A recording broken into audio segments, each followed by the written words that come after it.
Good morning, Alex. Good morning, Shanthini. So, இன்னைக்கு ரொம்ப pleasant-ஆன ஒரு beautiful early morning-ல நம்ம இருக்கோம். So, இன்னைக்கு எதை பத்தி பேச போறோம், Alex? இன்னைக்கு வந்து pleasant-ஆ beautiful-ஆ trees-க்கு நடுவுல நிக்கிறதுனால நம்ம ஏன் trees-அ பத்தி பேச கூடாது? Super, Alex. So, super thoughtful-ஆ சொன்னீங்க. So, அதுக்கு முன்னாடி நேயர்களுக்கு good morning-ஓட ஸ்டார்ட் பண்ணிடலாமா? பண்ணிடலாம். நேயர்கள் அனைவருக்கும் உதயம் பருப்பு வகைகள் வழங்கும் புது காலை வணக்கம்.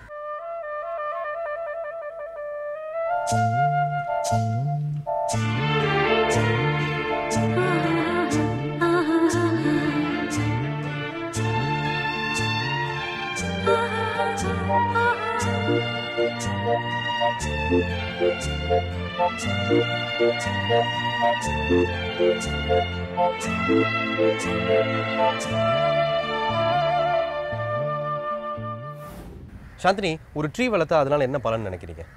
நிறைய பலன்கள் இருக்கு. நமக்கு பொல்யூஷன் ஃப்ரீ ஏர் கொடுக்கும் and fruits and vegetables அதெல்லாம் கண்டிப்பா இதெல்லாம் கண்டிப்பா நடக்கும். பட் இருந்தாலும் நீங்க யோசிச்சு பாருங்களேன், நீங்க என்னைக்காவது ட்ரீ பக்கத்துல நிக்கும்போது ரொம்ப சில்டா ஏர் ஃபீல் பண்ணிருக்கீங்களா? கண்டிப்பா மேக்ஸிமம் நீங்கள் வந்து அந்த மாதிரி ஃபீல் பண்ணியிருப்பீங்களா? எவ்வளோ வெயில் இருந்தாலும் கண்டிப்பாக வந்து ட்ரீ பக்கத்தில் நின்னீங்கன்னா ரொம்ப சில்டாக நீங்கள் ஏரை ஃபீல் பண்ணியிருப்பீங்கல்ல. இது ஏன் உங்களுக்கு தெரியுமா? ஏன்னா ட்ரீ வந்து டெம்பரேச்சரை 30% லெவல் வரைக்கும் அதுக்கேற்ற மாதிரி மாற்றிக்குமா. ஸோ வந்து எவ்வளோ ஹீட் இருந்தாலும் அந்த ஹீட் அப்சர்வ் பண்ணி நம்மளுக்கு ஏற்ற பர்டிகுலர் வார்ம்தான கூல்டான ஒரு டெம்பரேச்சர் கிரியேட் பண்ணுறதுக்கு அதனால முடியுமா? ஸோ ஆட்டோமேட்டிக் ஏர் கண்டிஷனர் கூட சொல்லுங்க. டெஃபினட்டாக கண்டிப்பாக. சரி, இதை தொடர்ந்து இன்னைக்கான நல்ல நேரம், ராகாலம், கூலிகை, யமகண்டம் போன்றவை பார்த்துடலாம். இது சூரியோதயம்.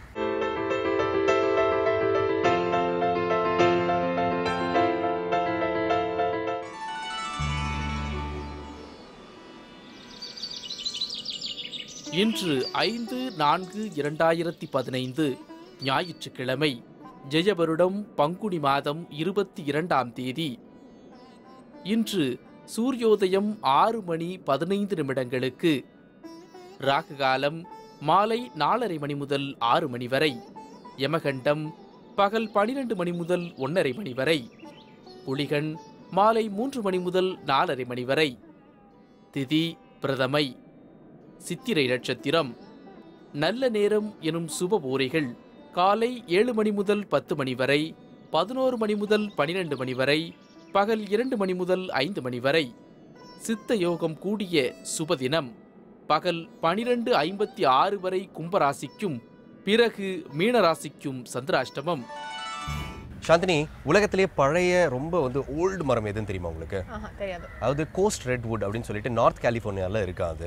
கிட்டத்தட்ட 369 ஃபீட் உயரமா அந்த மரம். அதெல்லாம் ரொம்ப வைடா 2000 இயர்ஸுக்கும் ஓல்டான மரமா அது. சூப்பர் அலெக்ஸ், இவ்ளோ ஜெய்ஜாண்டிக்கான மரம்னா அது எவ்வளவு பெருசா இருக்கும்ல? கண்டிப்பா ரொம்ப பெருசா இருக்கும். சரி, இதை தொடர்ந்து பகவத்கீதையில இருந்து பல அரிய விஷயங்களை நமக்காக சொல்ல வராரு பரசுராமர். என்ன சொல்றாருன்னு கேட்டுடலாமா? கேட்டுடலாம். இது கீதை காட்டும் பாதை.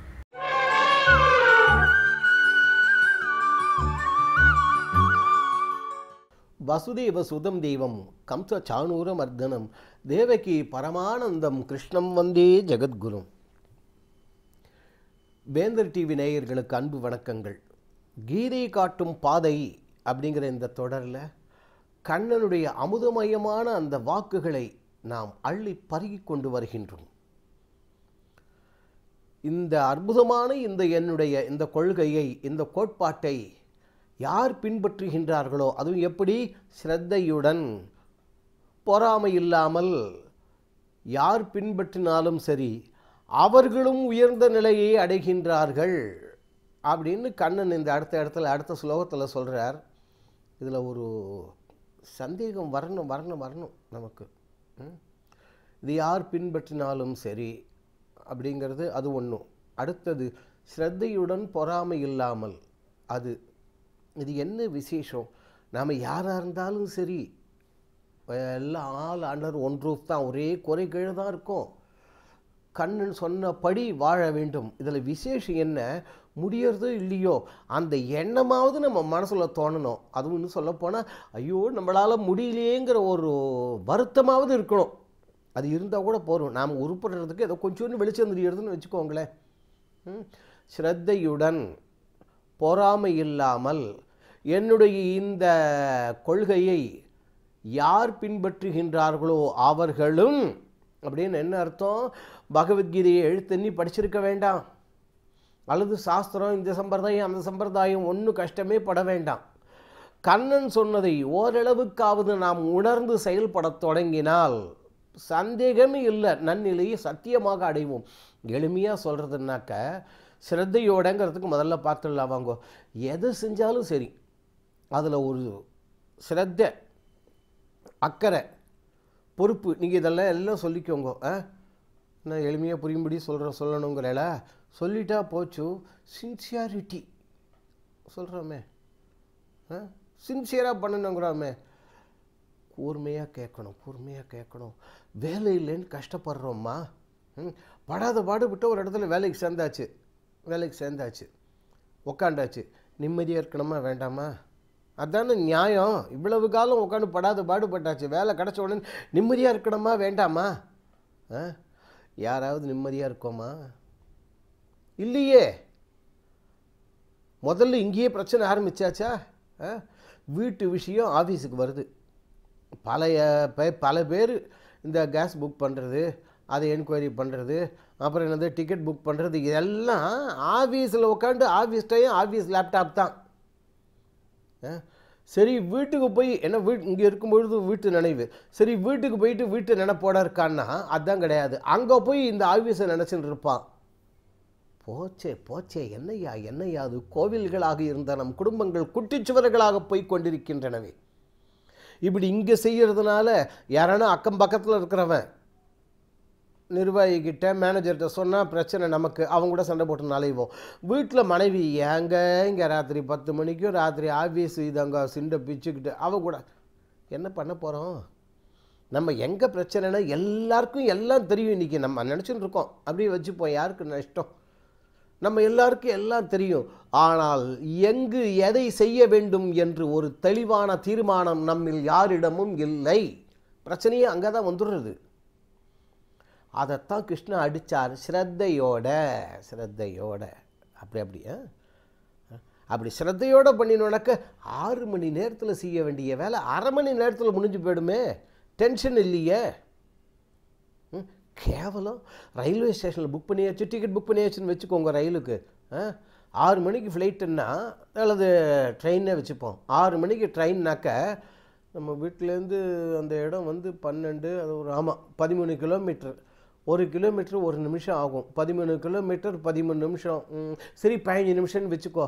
6 மணிக்கு வண்டி.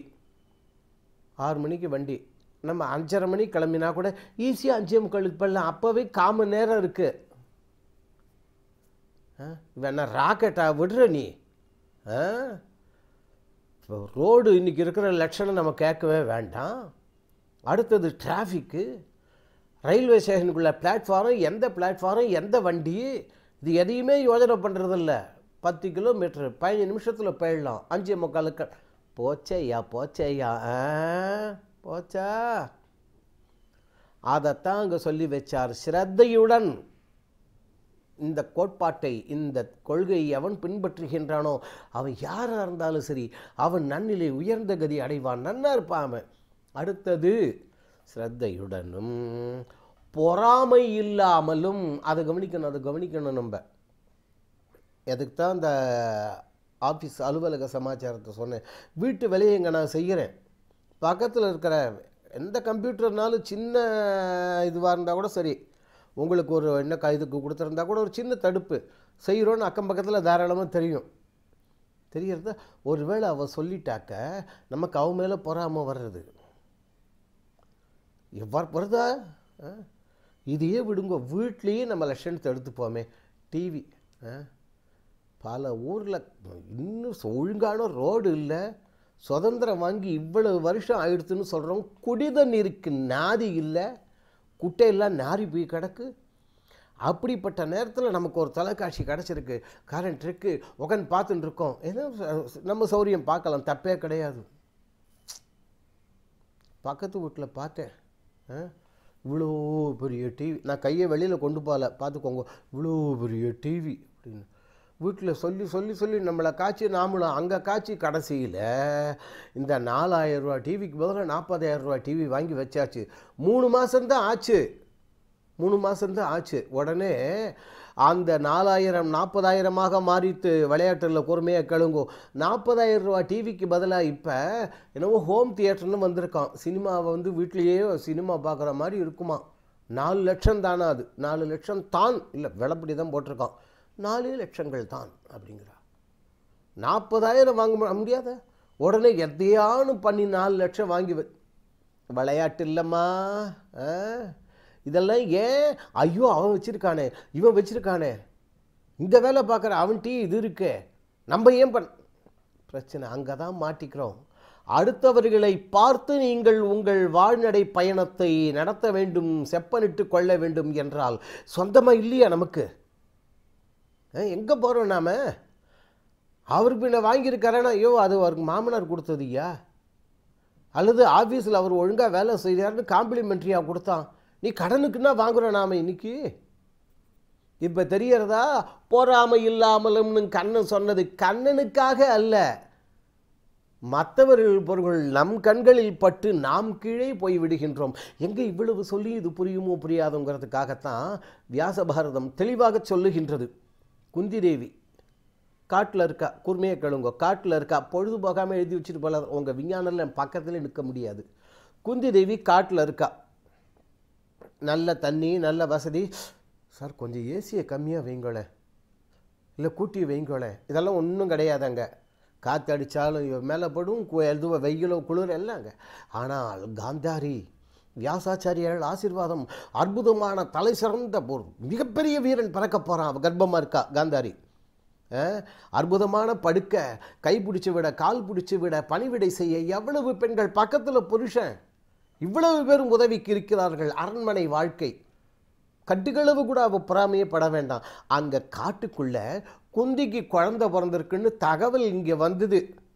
எப்படி வந்ததுன்னு கேட்காதீங்க, அது எஸ்எம்எஸ்ஸோ டிஎம்எஸ்ஸோ பிவிஎஸ்ஸோ ஏதோ புறா காலையாவது கட்டி வந்துடுத்து தகவல். இங்கே வந்த உடனே இவன் என்ன பண்ணினாலாம், ஒரு குழவி கல்லில் கல் அதை எடுத்து குந்திக்கு பிறந்ததா, குந்திக்கு பிறந்ததா, குந்திக்கு போச்சே போச்சே போச்சே ஐயா. தலை சிறந்த உத்தவமான ஒரு பெரும் வீரன் பிறக்க வேண்டிய இடத்துல 100 நட்டுவாக்கிளி, தேழு, ஜலமண்டலி, பாம்பு, பல்லினி இதுகள்லாம் பிறந்தது. இன்னிலேருந்து ஏன்னா அந்த உபன்யாசகர்த்தர்கள், சொற்பொழிவாளர்கள் எல்லாரும் துரியோதனனை திட்டுவார்கள், துச்சாசனனை திட்டுவார்கள். திட்டாதீங்க திட்டாதீங்க. துரியோதனன் துச்சாசனன் மட்டும் இல்லை, நாம் பெற்ற குழந்தைகளை திட்டுறதுக்கே நமக்கு யோக்கியதை இல்லை. அதுங்க ஏன் அப்படி பிறக்கணும்? நாம் செய்த தவறு. உங்கள் விஞ்ஞானம் இன்னைக்கு சொல்லுது யாத அழறங்க வில்லி புத்துறார் அற்றனள் துயரமெல்லாம் அருந்தவ பயனார் மைந்தர் பெற்றனள் குந்தி என்னும் பேருரை கேட்ட அன்றே. அன்னைக்கே குந்திக்கு குழந்தை பிறந்துடுத்து அப்படின்னு கேட்ட உடனே உற்றனள் பொறாமை. இப்போ தெரியறதா கிருஷ்ணங்க எங்கே இதில் அப்படி சொன்னார்னு? உற்றனள் பொறாமை கல்லால் உதரம் உள் குழம்பு மாறு. உதரம் உடு அகுடு குக்கியுடன் பண்டி வயிறுன்னு திவாகரம் சேர்ந்தெல்லாம் நிகண்டெல்லாம் பேசுறது. உதரம்னா வயிறு, ஒரே வயிற்றுலேருந்து பிறந்ததுனால சக உதரன் சக உதரி சகோதரிலாம் சொல்லிட்டு இருக்கோம். உற்றனள் பொறாமை, பொறாமை வந்துடுத்து கல்லால் உதரம் உள்குழம்பு மாறு. உள்ள இருக்கிறது கர்ப்பம் அப்படியே குழம்பி தள்ளாச்சன். செற்றனள் அழிச்சன் தனது கேடும் ஆக்கமும் சிந்தியாதாள். போச்சு இந்த ஒரு பொறாமை செதிஞ்சுது. அங்கே 100 தீவினை 100 கெட்டது வந்து பிறந்தது இல்லையா? பஞ்சபாண்டவர்களின் செல்வ வசதியும் பேர் புகழையும் பார்த்து துரியோதனன், துச்சாசனன் முதலானவர்கள் பொறாமை வசப்பட்டு கெட்டு குட்டிச்சுவராக போனார்கள் என்றால் அதற்கு காரணம் இவர்களை கருச்சுமந்திருந்த காந்தாரி பொறாமை வசப்பட்டாள். பரம்பரையே போச்சே. இப்போ தெரியறதா ஏன் கிருஷ்ணன் அங்கே ஸ்ரத்தையா இந்த வழியை பின்பற்றுபவர்கள் சொன்னதோட பொறாமை வசப்படாமலும் பின்பற்றுபவர்கள்னு சொன்னார்னு. அதனால் அந்த பொறாமை என்று சொல்லக்கூடிய தீய குணம் நம்மை தீண்டாதவாறு அந்த கண்ணன் ஜெகத்குரு கட்டி காப்பாற்றி நம் எல்லோருடைய உள்ளங்களிலும் இல்லங்களிலும் எழுந்தருளியிருந்து நம் குடும்பங்களில் ஆரோக்கியம், அமைதி, நிம்மதி, ஒற்றுமை என்று சொல்லக்கூடிய அந்த மாபெரும் செல்வங்களை வாரி வழங்க வேண்டுவோம். அந்த ஜெகத்குரு வழங்குவார்.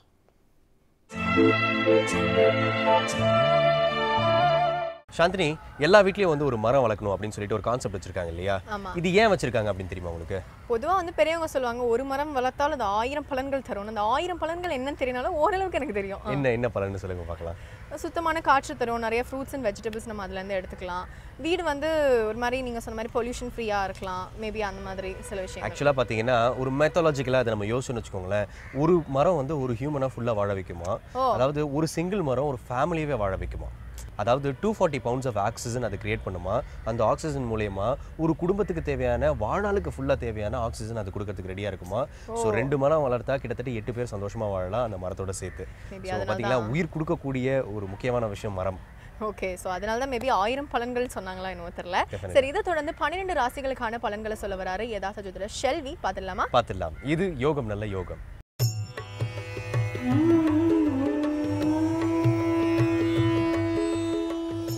வேந்தர் டிவி நேயர்களுக்கு அனைவருக்கும் இனிய காலை வணக்கம். யோகம் நல்ல யோகம் நிகழ்ச்சியின் மூலியமாக ஒவ்வொரு நாளும் அவர்களுடைய ராசி பலன்களை பார்த்து கொண்டு வருகின்றோம். அப்படி பார்க்கையில் இன்றைய நாளானது 5ஆம் தேதி 4வது மாதம் 2015ஆம் நாள், பங்குனி மாதம் 22ஆம் நாள், ஞாயிற்றுக்கிழமை. ஞாயிற்றுக்கிழமை அனைவருக்கும் அறிந்த ஒரு நல்ல ஓய்வு நாளாக காணப்படக்கூடிய இந்த நாளுக்கு மேஷம் முதல் மீனம் வரை உள்ள ராசி நேயர்களுடைய தினப்பலன்களை பார்ப்போமாக. முதலாவதாக பார்க்கக்கூடிய ராசியானது மேஷ ராசிக்காரர்கள். அவர்களுக்கு இன்று ஓய்வு நாளாக இருந்தாலும் ஆனால் அந்த ஓய்வு நாளில் பயணங்களுக்கு மேற்கொள்ளக்கூடிய சூழ்நிலைகள் ஏற்படலாம். சிறிய பயணங்கள் பெரிய பயணங்கள் எந்த பயணங்களாக இருந்தாலும் அதை ஏற்றுக்கொள்வது உங்களுக்கு மிகப்பெரிய அனுகூலத்தையும் சந்தோஷத்தையும் ஏற்படுத்தி தரும். அந்த பயணங்கள் மூலமாக தெய்வ தரிசனமும் மேலதிகாரிகளை சந்திப்பது, நல்ல உறவினர்களை சந்திப்பது, நண்பர்களை சந்திப்பது போன்ற அமைப்புகள் இல்லாமல் வியாபாரத்தில் பெரிய அளவுக்கு அபிவிருத்திகள் ஏற்படக்கூடிய பயணங்கள் காணப்பட்டாலும் அதை ஏற்றுக்கொள்வது மிக மிக சிறந்த அமைப்பையும் ஏற்றுக்கொள்ளக்கூடிய நல்ல விஷயங்கள் ஏற்படுவதற்குண்டான சாத்தியக்கூறுகள் காணப்படுகிறது. மேலும் மேஷராசிக்காரர்களுக்கு வெளிவட்டாரத்தில் அனுகூலமான அமைப்பு காணப்படுவதனால் குடும்பத்துடன் ஏதேனும் ஒரு வெளி இடத்திற்கு சென்றுவிட்டு வருவதற்குண்டான இனிமையான சூழ்நிலை காணப்படக்கூடிய நல்ல நாளாக காணப்படுகிறது. மேலும் உத்தியோகத்தில் ஏதேனும் குறைபாடுகள் காணப்பட்டிருந்தாலும் அந்த அமைப்புகள் இன்றைய முதல் நிவர்த்தி ஏற்படுவதற்குண்டான வழிவகை ஏற்படக்கூடிய நல்ல நாள். அடுத்ததாக நாம் பார்க்கக்கூடிய ராசிக்காரர்கள் ரிஷப ராசிக்காரர்கள்.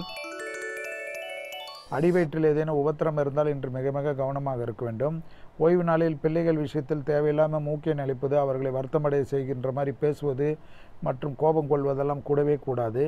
வெளிவட்டாரம் உத்தியோக அமைப்பில் லாபத்தின் அளவு எல்லாம் அனுகூலத்தை காணப்படுவதனால் வெளிவட்டாரத்தில் காணப்படக்கூடிய சந்தோஷத்தை வீணாக வீட்டு விஷயத்தில் பர்டிகுலராக பிள்ளைகள் விஷயத்தில் கெடுத்துக்கொள்வது எந்த வகையிலும் நியாயமாகாது என்பதை நினைவில் வைத்துக் கொள்வது ரிஷபராசிக்காரர்களுக்கு நன்மை தரும்.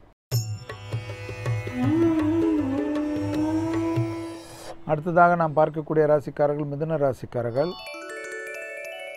வெளியே அனுகூலங்களான அமைப்பு, நல்ல செய்திகள், பணத்தினால் ஏற்பட்டிருந்த பாதிப்புகள் நிவர்த்திகள் எல்லாம் காணப்பட்டாலும் தாய் வழி உறவுகளுக்கும் தாயார் உடல்நிலைக்கும் அதிக முக்கியத்துவம் கொடுப்பதுடன் உடன்பிறந்தவர்களுக்கும் உங்களுக்கும் சிறு வாக்குவாதங்கள் கூட இந்த ஓய்வு நாளில் நிம்மதியற்ற தன்மையை ஏற்படுத்திவிடும் என்பதை நினைவில் வைத்துக் கொள்ளுங்கள்.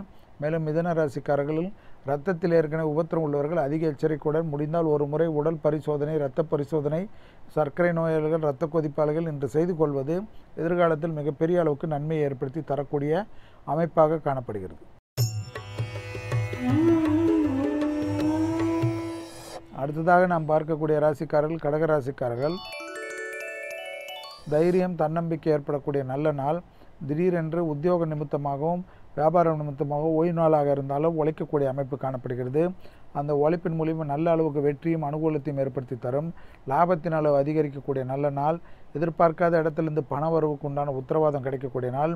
புதிய அறிமுகங்களால் பெரிய அளவுக்கு அனுகூலமும், கடல் கடந்து தொழில் நிமித்தமாக, உத்தியோக நிமித்தமாக, படிப்பு நிமித்தமாக செல்லக்கூடியவர்கள் அதற்குண்டான முயற்சி என்று ஆரம்பித்தால் கண்டிப்பாக அதில் பெரிய அளவுக்கு வெற்றிகளும் அனுகூலமும் ஏற்படக்கூடிய நல்ல நாள். அடுத்ததாக பார்க்கக்கூடிய ராசிக்காரர்கள் சிம்ம ராசிக்காரர்கள். வார்த்தைகளில் மட்டும் மிக மிக கவனமாக இருக்க வேண்டும். கடும் சொற்கள் கூடவே கூடாது. தேவையில்லாத ஒன்றுமே இல்லாத ஒரு விஷயத்திற்காக ஆக்ரோஷப்படுவதெல்லாம் ஏற்பட்டுவிடும். கண்டிப்பாக சட்டத்திற்கு புறமானவர்கள் நிழல் கூட அண்டாமல் பாதுகாத்து கொள்வதும், தான் உண்டு தன் வேலை உண்டு என்று தன் குடும்பம் என்று சுருங்கி கொள்வது நன்மை தரும். தேவையில்லாமல் பிறருக்கு அட்வைஸ் செய்வதோ, பிறருக்கு ஆலோசனை கூறுவதோ, உங்கள் வாழ்க்கைக்கு ஆலோசனைக்கு தேவைப்படுவதற்கு நீங்கள் அலைய வேண்டிய நிர்பந்தம் ஏற்பட்டுவிடும் இன்றைய நாளில். எனவே வாய் வார்த்தைகளில் தேன் தடவிய வார்த்தை மிக முக்கியம் என்பதுடன் ஓய்வு நாளில் முடிந்த மட்டும் உங்கள் குடும்பத்தாருடன் கழிப்பதற்கும் அவர்களிடம் சிறு வாக்குவாதங்களுக்கு தவிர்த்து கொள்வதும் நன்மை தரும். தேவையில்லாத வெளிவட்டாரத்தில் அண்டை அயலாறு வீட்டு விஷயத்தில் கூட ஆக்ரோஷம் பெருமளவு நிம்மதியற்ற தன்மையை ஏற்படுத்திவிடும். அடுத்ததாக நாம் பார்க்கக்கூடிய ராசிக்காரர்கள் கன்னியா ராசிக்காரர்கள். அருமையான அமைப்பு காணப்படுகிறது. கிரகங்களின் பாதிப்பு சந்தோஷ அமைப்பை ஏற்படுத்தி தரக்கூடிய அமைப்பாக காணப்படுகிறது. பூமியால் மிகப்பெரிய ஆதாயம் ஏற்படுவதற்கும் நிலம் சம்பந்தப்பட்ட விஷயம், பூமி சம்பந்தப்பட்ட விஷயமெல்லாம் இன்று முடிவுக்கு கொண்டு வருவதற்கு முயற்சிகளை ஈடுபடுத்தி கொள்ளுங்கள். வீட்டில் உள்ள தஸ்தாவேஜுகள் மற்றவர்களால் ஒழுங்குபடுத்த வேண்டும் என்ற எண்ணத்தில் இருந்தால் அதெல்லாம் சீர் செய்து கொள்வது இன்று உகந்த நாளாக காணப்படுகிறது. அதே சமயம் துணை அல்லது துணைவியாருடன் சிறு வாக்குவாதங்கள், 7ஆம் இடத்தில் உள்ள சூரியனால் பெருமளவு பிரச்சனைகளும் பெருமளவு தலைவலி போன்ற பிரச்சனைகள்லாம் ஏற்படுத்திவிடும். எனவே குடும்ப விஷயத்தில் ஆக்ரோஷமோ ஆவேசமோ கூடாது. குடும்பத்தினரை பற்றி கேலி செய்வது, விளையாட்டாக கூறுவதெல்லாம் கூட விபரீதத்தில் போய்விடும் என்பதை கன்னியா ராசிக்காரர்கள் உணர்ந்து கொள்ள வேண்டும்.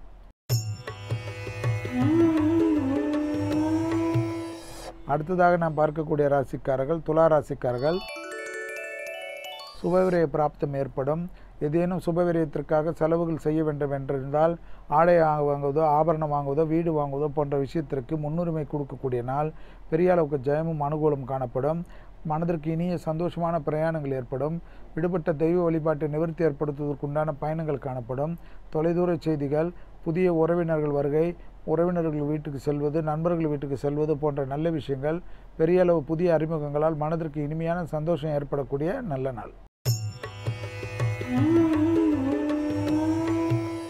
அடுத்ததாக நாம் பார்க்கக்கூடிய ராசிக்காரர்கள் விருச்சிக ராசிக்காரர்கள்.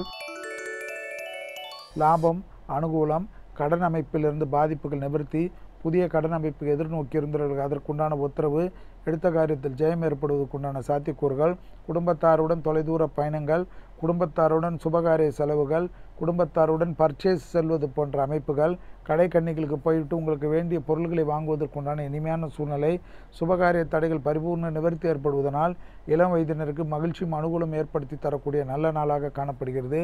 நல்ல செய்தி வருவதுடன் தேக ஆரோக்கியத்தில் காணப்பட்டிருந்த பெரும் பிரச்சனைகள் எல்லாம் படிப்படியாக தீர்வதற்குண்டான நல்ல மருந்துகள், நல்ல மருத்துவர்கள் கிடைப்பதற்குண்டான இனிமையான நாளாக காணப்படுகிறது.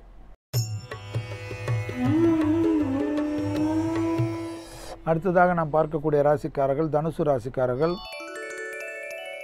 உத்தியோகத்தில் காணப்பட்டிருந்த பிரச்சனைகள் படிப்படியாக குறைந்தாலும் ஓய்வு நாளில் கூட உத்தியோக நிமித்தமாக செல்ல வேண்டிய நிர்பந்தம் ஏற்படும்.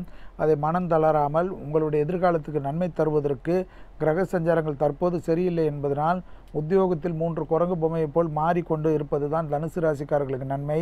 மேலதிகாரிகளோ உடன் வேலை செய்பவர்களோ என்ன சொல்கிறார்களோ அதை பின்பற்றுங்கள். எல்லாம் தெரியும் என்ற சண்டை சச்சரவு வேண்டாம். உத்தியோகத்தில் தேவையில்லாத ஆக்ரோஷப்பட்டு வேலையை ராஜினாமா செய்வதெல்லாம் பெரிய அளவு விபரீதத்திலும் பெரிய அளவு பிரச்சனையிலும் ஏற்பட்டுவிடும் என்பதை நினைவில் வைத்துக் கொள்ளுங்கள். கேளிக்கை போன்ற விஷயத்திற்கெல்லாம் மூட்டை கட்டிவிட்டு எல்லா விஷயத்திலும் ஒரு சிடு என்ற கோபத்தை அறவே நீக்கிவிடுங்கள். 7.5 சனியில் பாத சனி, ஆரம்ப சனியில் உள்ளீர்கள் என்பதை நினைவில் வைத்துக் கொள்வது நன்மை தரும். எனவே 8ஆம் இடத்தில் உள்ள குருவால் தேவையில்லாத மனசஞ்சலங்கள், மன விரக்தி எல்லாம் ஏற்படும். அந்த அமைப்பிலிருந்து மாறுவதற்கு இஷ்டப்பட்ட குலதெய்வ வழிபாடு தினமும் மனதில் தியானித்து கொள்வதுடன் அருகில் உள்ள விநாயகர் கோயிலுக்கு சென்றுவிட்டு அன்றாட பணிகளை ஆரம்பிக்கின்ற தனுசு ராசிக்காரர்களுக்கு நல்ல செய்திகள், நல்ல விஷயங்கள் ஒன்றன் பின் ஒன்றாக வரும்.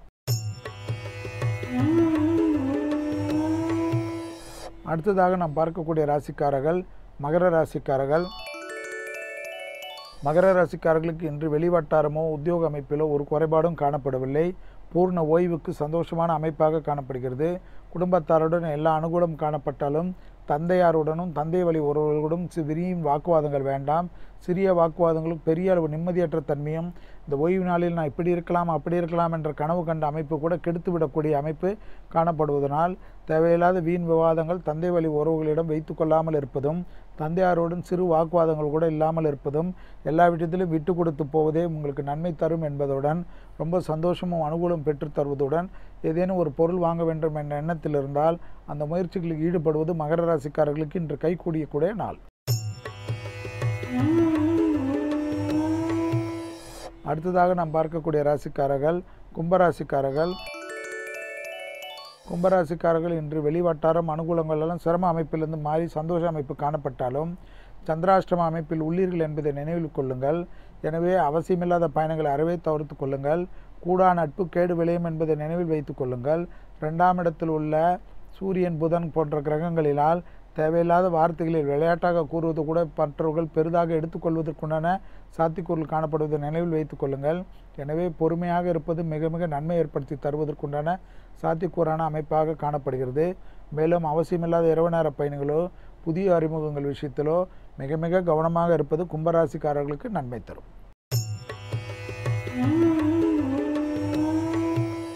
அடுத்ததாக நாம் பார்க்கக்கூடிய ராசிக்காரர்கள் மீன ராசிக்காரர்கள். தொழில் அமைப்பிலோ உத்தியோக அமைப்பிலோ ஒரு குறைபாடும் காணப்படவில்லை. அந்த அமைப்புக்கு உண்டான நல்ல செய்திகள் மனதிற்கு சந்தோஷத்தை ஏற்படுத்தி தரக்கூடிய அமைப்பாக காணப்படுகிறது. அதே சமயம் ஏற்கனவே கண்களில் பாதிப்புள்ள மீன ராசிக்காரர்கள் இந்த ஓய்வு நாளில் அதை முழுவதுமாக பரிசோதனை செய்து கொள்வது நன்மை தரும். அதே சமயம் துணை அல்லது துணைவியாருடைய தேக ஆரோக்கியம் மன கஷ்டத்தை ஏற்படுத்தலாம். அவர்களுடன் சிறு வாக்குவாதங்கள் கூட நல்ல வெளிவட்டாரத்தில் காணப்படக்கூடிய சந்தோஷத்தை கெடுத்து கொள்ளலாம். வெளிவட்டாரத்தெல்லாம் விட்டு கொடுக்கின்ற நீங்கள் குடும்ப விஷயத்தில் மட்டுமே இவ்வளோ ஆக்ரோஷப்படுவது தேவையா என்பதை யோசித்துக் கொள்ளுங்கள். உங்களுக்கு நல்லது கெட்டதுக்கெல்லாம் இருக்கக்கூடிய குடும்பத்தினரிடம் வீண் விவாதத்தை அறவே தவிர்த்து கொள்ளுங்கள். எடுத்த காரியத்திலெல்லாம் எல்லாருக்காகவும் எல்லா லெவலையும் சந்தோஷப்படுத்தக்கூடிய நீங்கள் குடும்பத்தாரிடம் மட்டும் இவ்வளோ சல்லு என்று விழுவது எந்த விதத்தில் நியாயம் என்பதையும் யோசித்துக் கொள்ளுங்கள். எனவே வெளிவட்டாரம் அனுகூலம் காணப்பட்டாலும் குடும்ப விஷயத்தில் 7ஆம் இடத்தில் உள்ள சந்திரன் சூரியனுடைய அமைப்புகள் சமசப்தமம் என்பதை நினைவில் வைத்துக்கொண்டு பொறுமையாக இருப்பதே நன்மை தரும். இல்லை என்றால் குடும்பத்தில் புயல் வீசக்கூடிய காலகட்டம் என்று ஞாபகத்தில் வைத்துக் கொள்ளுங்கள். மீண்டும் நாளை யோகம் நல்ல யோகம் நிகழ்ச்சியில் சந்திப்பதில் மகிழ்ச்சி அடைகின்றேன். நன்றி, வணக்கம். சாந்தினி, இன்னைக்கு நம்ம கூட பேச போற செலிபிரிட்டி யார் அப்படின்னு ஒரு கெஸ்ட் வச்சிருக்கீங்களா? இருக்கு, ஆனா நம்ம சொல்ல வேணாமே. ஓகே, இல்ல நம்ம சொல்றது தான் நம்மளுக்கு நல்லதுன்னு நினைக்கிறேன். சொல்லவே வேணாமா? சொல்லலாம். ஓகே, சொல்லிடுங்க. நீங்களே சொல்லுங்க யார் வராருட்டு. நகைச்சுவை நடிகர் திரு MS பாஸ்கர் அவர்கள் தான் இன்னைக்கு நம்ம கூட வந்து பேச போறாரு. ஸோ அவர் என்ன சொல்றாரு அப்படின்றத கேட்போம். ஓகே. நேயர்கள் அனைவருக்கும் புத்தம் புது காலை வணக்கம். இன்னைக்கு நம்மளுடைய புத்தம் புது காலை நிகழ்ச்சியை இன்னும் ஸ்பெஷலா மாத்துறதுக்காக ஒரு வண்டர்ஃபுல்லான செலிபிரிட்டி தான் நம்ம ஸ்டுடியோக்கு வந்திருக்காரு. இவரை பத்தி சொல்லணும்னா எல்லாரும் விரும்பி பார்க்கக்கூடிய ஒரு சூப்பரான காமெடியன், வண்டர்ஃபுல்லான டிராமா ஆர்டிஸ்ட், அது மட்டும் இல்லாம ஒரு சூப்பரான டப்பிங் ஆர்டிஸ்ட். இதை விட முக்கியமான விஷயம் என்னன்னு பாத்தீங்கன்னா இவர் ஒரு சூப்பரான human being. MS Bhaskar sir தான் நம்ம ஸ்டுடியோக்கு வந்திருக்காரு. வணக்கம் சார். புத்தம் புது காலை வணக்கம். புத்தம் புது காலை வணக்கம். வேந்தர் டிவி நேயர்கள் அனைவருக்கும் என்னுடைய புத்தம் புது காலை வணக்கம். ஓகே சார், வண்டர்ஃபுல்லான வணக்கம் சொல்லியிருக்கீங்க. தேங்க்யூ. எப்படி இந்த நாள் உங்களுக்கு ஸ்டார்ட் ஆயிருக்கு? இன்னைக்கு நாள் ரொம்ப அற்புதமாக ஸ்டார்ட் ஆகிருக்கு. அதனால தான் வந்து வேந்தர் டிவி மூலமாக வந்து நேயர்கள் அனைவரையும் சந்திக்கிறதுக்கு உண்டான ஒரு அரிய அற்புதமான ஒரு வாய்ப்பு எனக்கு அமைந்திருக்கு. ரொம்ப சந்தோஷம். நேயர்களை சந்தித்து பேசுகிறதுங்கிறது ரொம்ப சந்தோஷமான ஒரு விஷயம். அவங்கவுங்க வீட்டுக்கு நம்ம நேரடியாக போய் பேச முடியாட்டினாலும் இந்த மாதிரியான ஒரு ப்ரோக்ராம் மூலமாக அவங்கள சந்தித்து பேசுகிறதுன்றது ஒரு சந்தோஷமான விஷயம். ஓகே சார், ஜென்ரலாக பார்த்தீங்கன்னா காலை பொழுது ஸ்டார்ட் ஆகும்போதே ரொம்ப ஃப்ரெஷ்ஷாக ஸ்டார்ட் ஆச்சுன்னா அந்த நாள் ஃபுல்லாக ரொம்பவே பிரகாசமாக இருக்கும்னு சொல்லுவாங்க. அந்த வகையில் உங்களுக்கு காலை ஒவ்வொரு நாளும் எப்படி ஸ்டார்ட் ஆகும்? நான் வந்து விடிய காலத்தால் 4 மணிக்கு எழுந்திருக்கிற பழக்கம் உள்ளவம்மா. ஏன்னாக்க நான் வந்து ரொம்ப நாளாக வந்து ஹார்ஸ் ரைடிங் பண்ணிக்கிட்டு இருந்தேன், குதிரை ஓட்டுறத பயிற்சி. அதுக்கப்புறமா ஒரு 2 தடவை கொஞ்சம் கடுமையான வேகத்தில் குதிரை மேலே போய் நான் விழுந்தேன் கீழே. அப்புறம் ஃப்ரெண்ட்ஸு இல்லை இப்போ ஒரு 6 மாதத்துக்கு முன்னாடி. அப்போ என்னுடைய நண்பர்கள் எல்லாருமே சொன்னாங்க, வேண்டாம் நீ ரொம்ப ரிஸ்க் எடுக்கிற, வேண்டாம் அது பண்ணாத, கை கால் ஏதாவது உடச்சிக்கிட்டீங்கன்னாக்க அப்புறம் ஷூட்டிங்கெல்லாம் இதாகும்னு. இதே மாதிரி அன்றைக்கி கூட பாருங்கள், அன்றைக்கி எங்கள் தோட்டத்துக்கு போயிட்டு நான் என்ன பண்ணேன், ஒரு ஸ்லாப் மேலே காலை வச்சு ஏறி, அதில் தேவையே இல்லை, அது மேலே ஏறி இருக்க வேண்டாம், அது மேலே ஏறி அது உடஞ்சி கீழே விழுந்து இப்போ இந்த லெஃப்ட் ஷோல்டரில் ஒரு பெயின். ஓகே, இப்போ ஓகே இல்லை? பெயின் இருக்குது, அது வாழ்க்கை நோ பெயின் நோ கெயின் இல்லையா? அதுக்காக வந்து ஆமாம் அதுதான் அந்த மாதிரி இருக்கும் பொழுது என்ன பண்ணுவேன், நான் 4 மணிக்கு எழுந்து டெய்லி நான் வந்து ஹார்ஸ் ரைடிங் போய் பழக்கப்பட்டேன். அதுக்கப்புறமா அந்த ரிஸ்க் வேண்டாம் அப்படின்னு சொன்னதுக்கு பிறகு என்ன ஆயிடுச்சு, எனக்கு மனசு இல்லை குதிரைகளை விட்டு பிரியறதுக்கு. அதுக்கப்புறமா ஜிம் போக ஆரம்பிச்சிருக்கேன், ரெகுலராக ஜிம் போக ஆரம்பிச்சிருக்கேன். விடிகாலத்தால் 4 மணிக்கு எழுந்த உடனே வந்து ஃபஸ்ட்டு செய்கிற வேலை வந்து சிவாய நம அப்படின்னு சொல்லுவேன். சொல்லிவிட்டு என் பையனுக்கு முத்தம் கொடுப்பேன். என் பக்கத்தில் தான் அவர் தூங்குவார், 11th படிக்கிறாரு, இருந்தாலும் அவர் என் பக்கத்தில் தான் தூங்குவார். பொண்ணும் வந்து அம்மா கூட தான் தூங்குவாங்க. அவங்க 2 பேர் ஒரு ரூம், நாங்கள் 2 பேர் ஒரு ரூம். ஏன் அப்படி ரூம் ஷிஃப்ட் பண்ணிக்கிட்டீங்க, பிரிச்சுக்கிட்டீங்க? அது அப்படி பிரித்து போட்டிருக்கோம். அதாவது என் பொண்ணும் ஒய்ஃபும் இருக்கிற ரூமில் வந்து பீகாக்ஸ் நெஸ்ட்டுன்னு போட்டிருப்போம். ஓ ஓகே. அப்புறம் நானும் என் பையனும் இருக்கக்கூடிய ரூமுக்கு வந்து சிங்கத்தினுடைய படம் போட்டு கேவ்னு போட்டிருப்போம். ஓ, லயன்ஸ் கேவ் அப்படின்னு இந்த மாதிரி பேர் போட்டு வச்சுருப்போம். அது ஒரு ஒரு சும்மா ஒரு ஜாலிக்காக. அப்புறம் பையனுக்கு முத்தம் கொடுத்துட்டு எழுந்து போய் என்ன பண்ணுவேன், ஒரு குளியல் போட்டுருவேன். விடிஞ்ச உடனே குளிச்சுடுவேன். குளிச்சுட்டு அதுக்கப்புறமா வந்து நானே வந்து காஃபி போட்டு சாப்பிட்டுட்டு சுவாமி நமஸ்காரம் பண்ணிவிட்டு ஜிம் புறப்பட்டுருவேன்.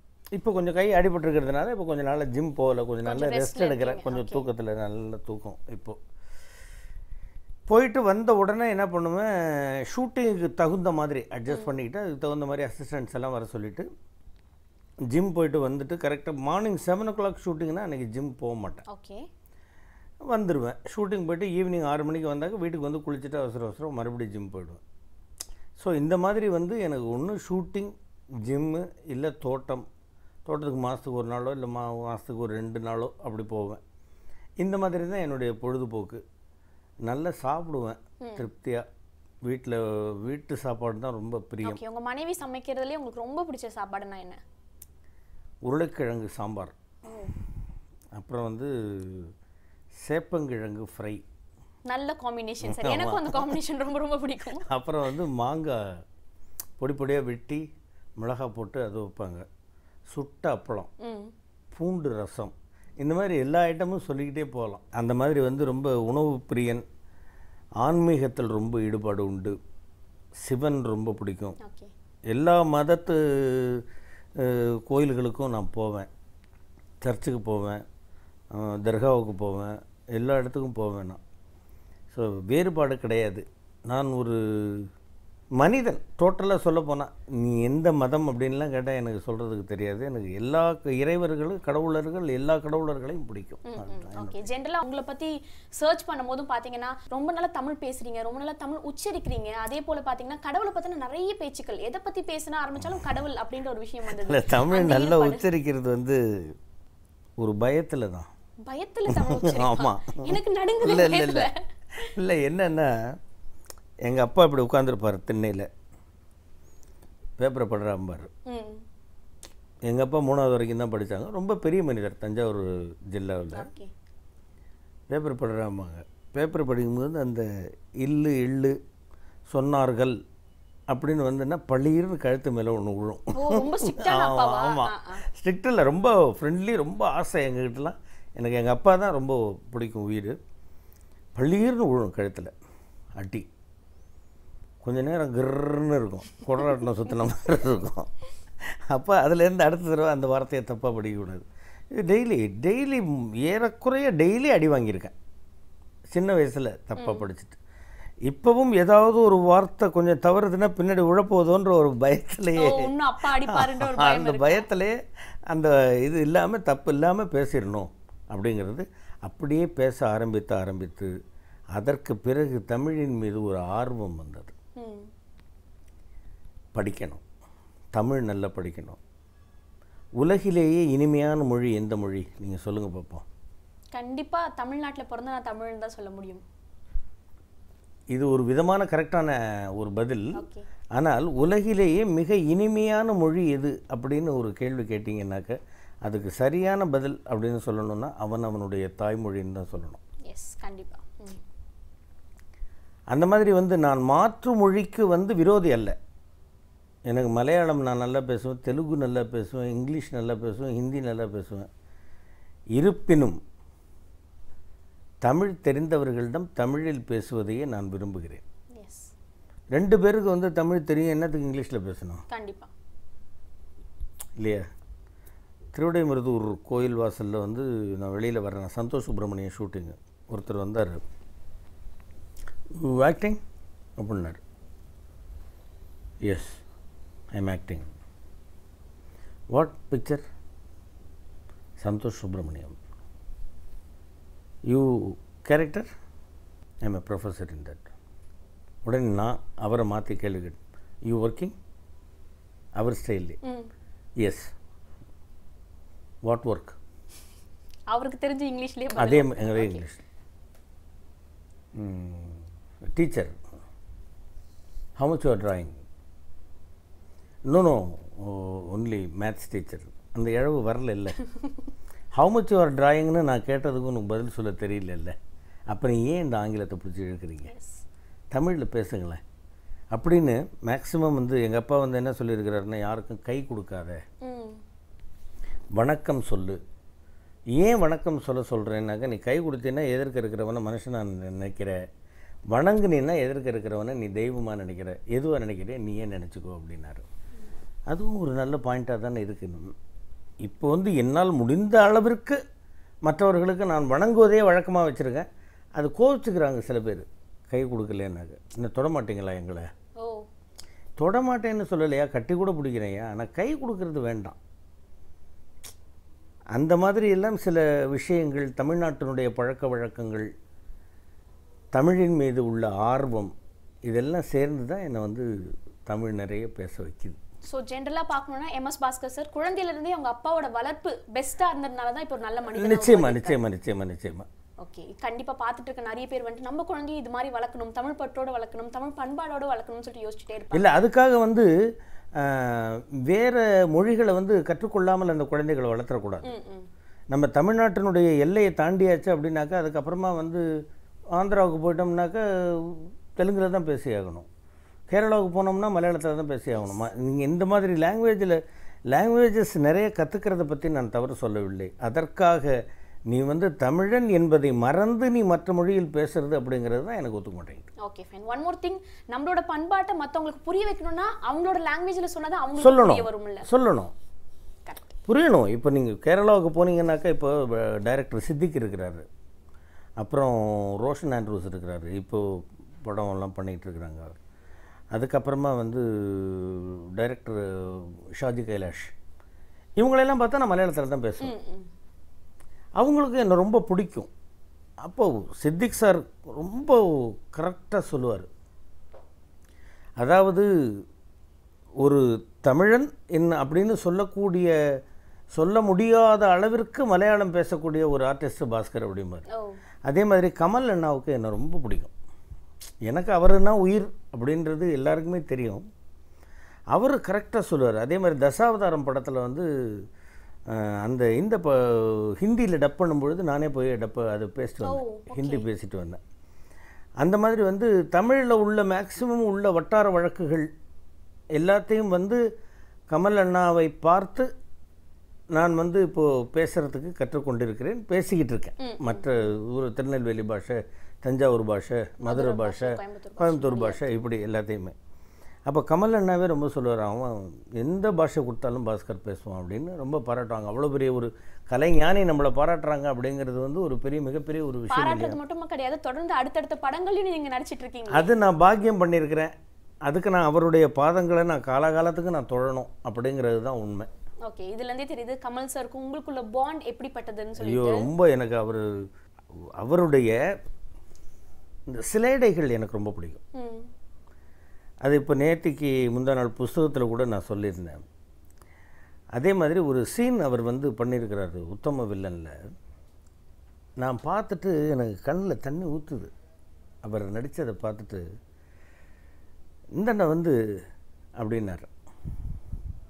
அவ்வளோ பெரிய ஒரு கலைஞானி எப்படி இருந்ததுன்னு என்கிட்ட கேட்க வேண்டிய அவசியமே இல்லை, இருந்தாலும் கேட்கிறார் அப்படின்னாரு. நான் நீங்கள் கலை வள்ளல், நான் என்கிட்ட கேட்குறீங்களே, நான் எனக்கு என்ன சொல்கிறதுன்னு தெரியல. பிடிக்குங்கிறதுக்காக சொல்லக்கூடாது, பிடிச்சிருக்கான்னு சொல்லணுன்னாரு.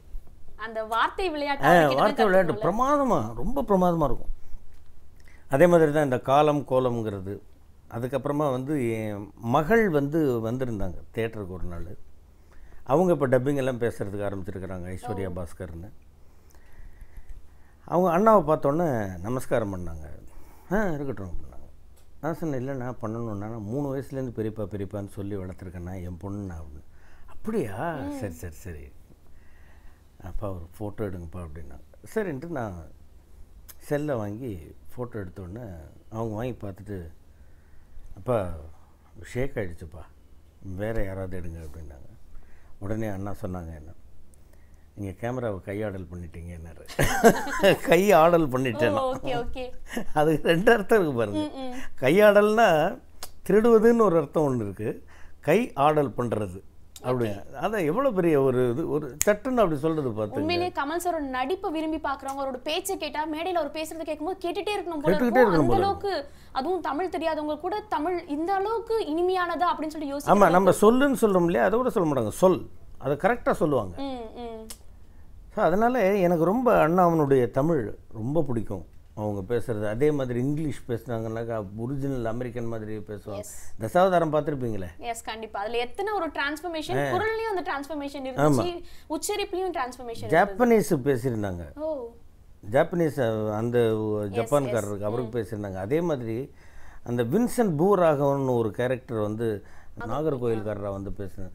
அது அந்த அந்த ஒரு இதை பேசணும் அப்படின்னால் அதற்காக அவங்க எடுத்துக்கொள்ளக்கூடிய முயற்சி, படக்கூடிய சிரமம், இன்னைக்கு வரைக்கும் அந்த குள்ள அப்போ எப்படி நடிச்சாங்கன்னு தெரியலையே. எஸ், அந்த ட்ரிக் ஒன்றும் யாராலையும் தெரியலையே, யாரும் பண்ணலையே, அண்ணா தானே பண்ணியிருக்கிறாங்க இல்லையா? எஸ்.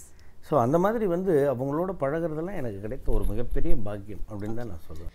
இன்னும் பல சுவாரஸ்யமான விஷயங்கள் உங்ககிட்ட நாங்கள் தெரிஞ்சுக்கணும்னு ஆசைப்படுறோம். அதை பற்றி தெரிஞ்சுக்கிறதுக்குள்ள எனக்கு ஒரு சின்ன பிரேக் தேவைப்படுது, போயிட்டு வந்துடலாமா சார்? பிரேக்கு தேவைப்பட்டாலும் நீங்கள் போயிட்டு வாங்க, ஆக்சிலேட்டர் தேவைப்பட்டாலும் போயிட்டு வாங்க, கிளச் தேவைப்பட்டாலும் போயிட்டு வாங்க, நான் ஜாக்கிரதையாக போயிட்டு வாங்க. ஓகே சார், கண்டிப்பாக ஒரு சின்ன பிரேக்குக்கு அப்புறம் திரும்ப வந்து பேசலாம்.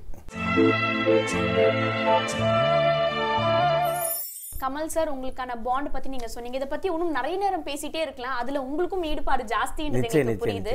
பட் அதுக்கு முன்னாடி நாங்க தெரிஞ்சுக்கணும்னு ஆசைப்படுறது, எம்எஸ் பாஸ்கர் சார் இப்போ நாங்க பாக்குறோம் ஒரு தனி கோணம் இருக்கு. அதுக்கு முன்னாடி உங்க சைல்ட்ஹுட் லைஃப்பை பத்தி சொல்லுங்க.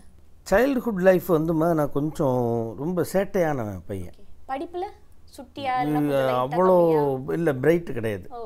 படிப்பில் பிரைட்டானவன் இல்லை, நான் அதை ஒத்துக்கிறேன். நான் நிறைய பேர் என்ன அப்படிலாம் நான் வந்து சின்னதில் நான் ஸ்கூல் ஃபஸ்ட்டு அப்படிலாம் சொல்கிறேன், அதெல்லாம் கிடையாது. படிப்பு பிரைட்டாக இல்லை நான். பட் சின்னதுலேயே வந்து எனக்கு நாடகங்கள் ரொம்ப பிடிக்கும். ஸ்கூல் நாடகங்களில் நடிக்கிறது, ஸ்போர்ட்ஸ், ஓடுறது, தாவறது, கீழே விழுந்து கையை உடைச்சிக்கிறது, இதெல்லாம் இப்போ அப்பயே பண்ணியிருக்கேன். ஆமாம், அதெல்லாம் பண்ணியிருக்கிறேன் நான். சின்ன வயசில் எப்படின்னு கேட்டிங்கன்னாக்க அதே மாதிரி தான், விடிய காலத்தால் எந்திரிச்சிருவோம். எங்கள் மதர் வந்து ரொம்ப ஸ்ட்ரிக்ட்டு, ரொம்ப ஒரு பிடிவாதமானவங்க. டோட்டலாக உண்மையை சொல்லணுன்னா எனக்கு எங்கள் அம்மாவை பிடிக்காது. இல்லை, அப்படி தான் உண்மை. அதுக்கப்புறமாவும் வந்து பல காலங்களில் வந்து பல விஷயங்களில் வந்து அவங்களுடைய செய்கைகள்லாம் வந்து எனக்கு கொஞ்சம் பிடிக்காமல் அப்படிலாம் கூட ரொம்ப ஸ்ட்ரிக்டாக இருந்ததுனால. அப்படியா? நாட் ஒன்லி தட், ஸ்ட்ரிக்ட்டுங்கிறது மட்டும் சொல்ல முடியாது. அவங்களுடைய ஒரு விதமான ஒரு, நான் ஓப்பனாக நிறைய பேர் சொல்ல மாட்டாங்க, நான் உண்மையை சொல்கிறேன். நான் தாய், என்னை பொறுத்தவரை தாய் அவங்க வந்து நான் இந்த உலகத்துக்கு வருவதற்கு காரணமாக இருந்தவர்கள். அந்த விதத்தில் வந்து அவங்களை நான் வணங்குகிறேன், தொழுகிறேன். ஆனால் அவங்களுடைய பிஹேவியர் எனக்கு என்னமோ பிடிக்காது, அதை நான் எதிர்த்து பேசுவேன். அந்த மாதிரிலாம் வந்து சில சொல்லக்கூடாத சில விஷயங்கள்லாம் இருக்குது. அது தாய்க்கும் மகனுக்கும் உண்டான ஒரு விஷயம். புரியுது. நிறைய பேர் வந்துட்டு மேடைக்காக இல்லைன்னா வந்துட்டு சினிமாக்காக பார்த்தீங்கன்னா எங்கள் அம்மானா எனக்கு ரொம்ப பிடிக்கும்னு சொல்லிட்டு அது வந்துட்டு மதர்வுட்டை பற்றி புகழ்ந்து பேசினா நமக்கு ஃபேன் ஃபாலோயிங் அதிகமாக இருக்கும்னு நினைப்பாங்க. பட் நீங்கள் வெளிப்படையாக பேசி இல்லை, நான் ஓப்பனாக சொல்கிறேன், உண்மையை சொல்லுகிறேன்.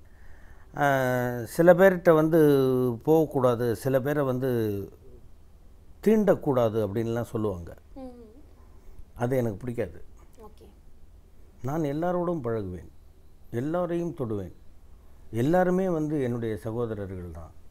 இப்போ நீங்கள் வந்து ஒருத்தனுக்கு ஒரு வைத்தியம் ஒருவருக்குத்தான் தெரிகிறது, அவர் ஒருவேளை தீண்டத்தகாதவர் என்றால் அந்த வைத்தியர்கிட்ட நீங்கள் போய் வைத்தியம் பார்த்துக்க மாட்டீங்களா?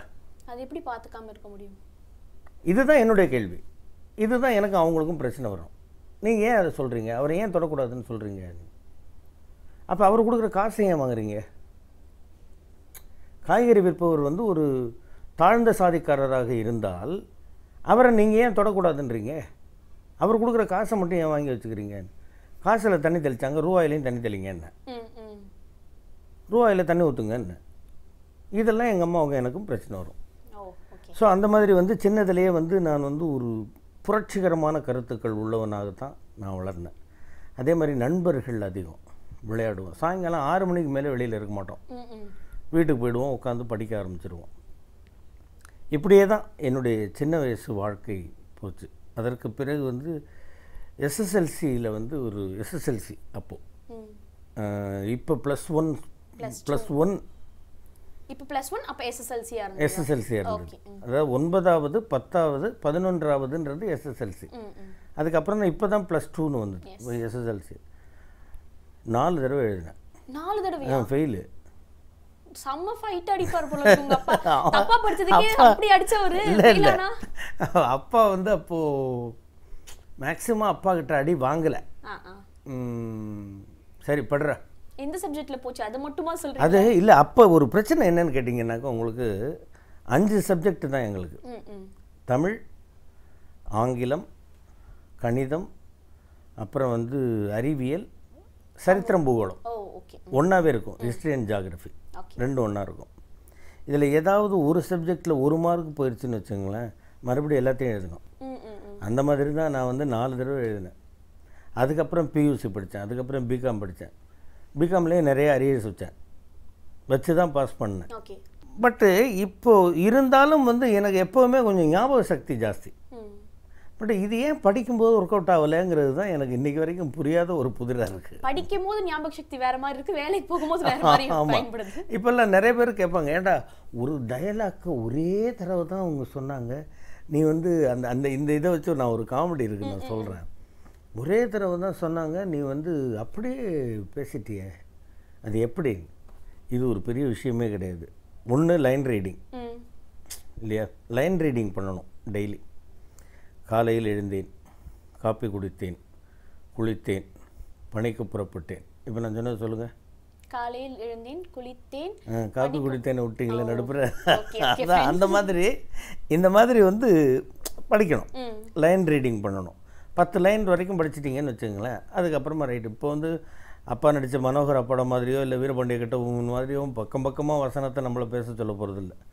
ரொம்ப பேசல போகிறோம், ரொம்ப பேசாத நிறுத்து அப்படின்னு அப்படின்னு தான் இருக்கு. ஆமாம், அந்த மாதிரி இருக்குது.